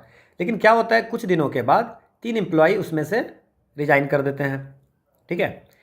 विच one of the following is the correct legal position, तो क्या होगा, तो एप्लीकेबल, ये एक्ट एप्लीकेबल रहेगा कि नहीं। तो ये लिखा हुआ है हमारे एक्ट में कि अगर मान लेते हैं कि एक्ट पहले तो एप्लीकेबल हो गया, लेकिन उसके बाद अगर लोग छोड़ देते हैं, 10 लोग हैं अब 7 ही लोग हो गए, तो अब ये नहीं बोलेंगे कि नहीं तो 10 लोग एप्लीकेबल है तो अब 7 लोग हैं तो एप्लीकेबल नहीं होगा। एक बार एक्ट एप्लीकेबल हो गए तो अगर 10 से कम भी होगा तब भी एप्लीकेबल होगा। तो the act will continue to be applicable on the shop. अगला क्वेश्चन है, अब ये लास्ट एक्ट के क्वेश्चन है। ओके, वन मोर इन्फॉर्मेशन मैं यहाँ देना चाहता हूँ कि अभी जो कोड ऑन वेजेज आई है ना, बहुत सारे लोगों को लग रहा होगा कि जो पेमेंट ऑफ वेजेज वगैरह पढ़ रहे हैं उसकी क्या रिलेवेंसी है। सो कोड ऑन वेजेज जब आ गई 2019 एक्ट, तो ये 4 एक्ट को सब्ज्यूम किया है। एक तो पहला क्वेश्चन ये बन जाता है, एक है पेमेंट ऑफ वेजेज एक्ट 1936, एक मिनिमम वेजेज एक्ट 1948, एक पेमेंट ऑफ बोनस एक्ट 1965 और एक इक्वल रिम्यूनरेशन एक्ट, है ना, ये आप लिख सकते हैं, रिम्यूनरेशन एक्ट 1976। इन सबको सब्ज्यूम करके एक बनाई गई है कोड ऑन वेजेज बिल। तो हम इस पे क्वेश्चन नहीं किए हैं क्योंकि अभी तक ये जब आई है उसके बाद कोई ऐसी पेपर हुई नहीं है जिस पे ये क्वेश्चन से पूछे, लागू भी नहीं थी, है ना। तो लागू भी नहीं थी तो उस पर क्वेश्चन पूछे नहीं गए हैं। 2020 में क्वेश्चन ही पूछे गए तो मिनिमम वेजेज एक्ट पे, इसलिए मैंने पेमेंट ऑफ वेजेज एक्ट और मिनिमम वेजेज एक्ट के क्वेश्चन सॉल्व किए हैं। आपको एक आइडिया लगेगा किस तरह के क्वेश्चन हैं। जब हम कोड ऑन वेजेज पढ़ेंगे अलग से, ठीक है ना, तो उसमें हम लोग कोड ऑन वेजेज पे भी बहुत सारा क्वेश्चन सॉल्व करेंगे। ठीक है। तो ये नहीं सोचना कि अगर कोड ऑन वेजेज आ गया तो ये सब रिलेवेंट नहीं है। एटलीस्ट आपको आइडिया लग रही है कि इसमें किस टाइप के क्वेश्चन पूछे जा रहे हैं, ठीक है। और 2020 में जो ईयू इन्फोर्समेंट ऑफिसर की एग्जाम हुई थी उसमें मिनिमम वेजेज एक्ट पे ही पूछी थी, जबकि ये एक्ट उस समय पास हो चुका था, ठीक है। Under the provision of the building and other construction workers regulation employment and condition act 1996, employment of how many female construction workers make it mandatory for providing. अब क्या हुआ कि फैक्ट्रीज एक्ट तो कर दिए, अब कंस्ट्रक्शन वर्कर के लिए कोई एक्ट नहीं था, तो आया building and other construction worker 1996 में।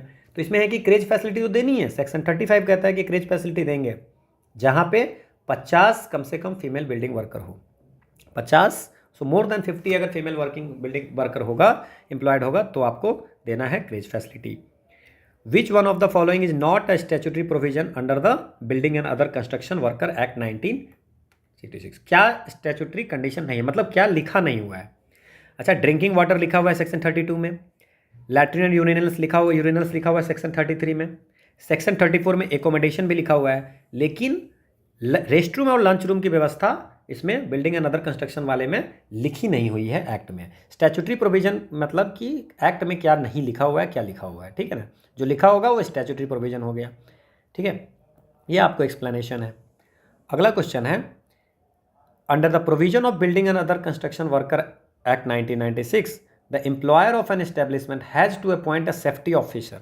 एक सेफ्टी ऑफिसर करना पड़ेगा, कहाँ, 500 से ज़्यादा लोग होंगे, फैक्ट्री एक्ट में भी यही था, यहाँ भी यही है कि 500 से ज़्यादा लोग होगा तो बनाना है एक safety committee and safety officer, building worker 500 से ज़्यादा होगा तो। अगला क्वेश्चन है कि under the provision of building and other construction workers act 1996, a building worker who has been registered as a beneficiary can contribute to the fund created under the act till the 10th age। अब क्या है कि इसमें क्या है कि building worker को एक बेनिफिशियरी की तरह आपको ऐड होना पड़ता है, ठीक है। और वो बोर्ड में जा करके आपको ऐड होना पड़ता है, उसमें आपको आईडी कार्ड देंगे, फोटो लगा करके आपको एक आईडी मिला जाएगा। तो बेनिफिशियरी जो होगा तो उसको एक पैसे भी देने पड़ते हैं फंड में। कब तक, जब तक वो 60 वर्ष का नहीं हो जाता तब तक उसमें कंट्रीब्यूट करना पड़ता है फंड, ठीक है,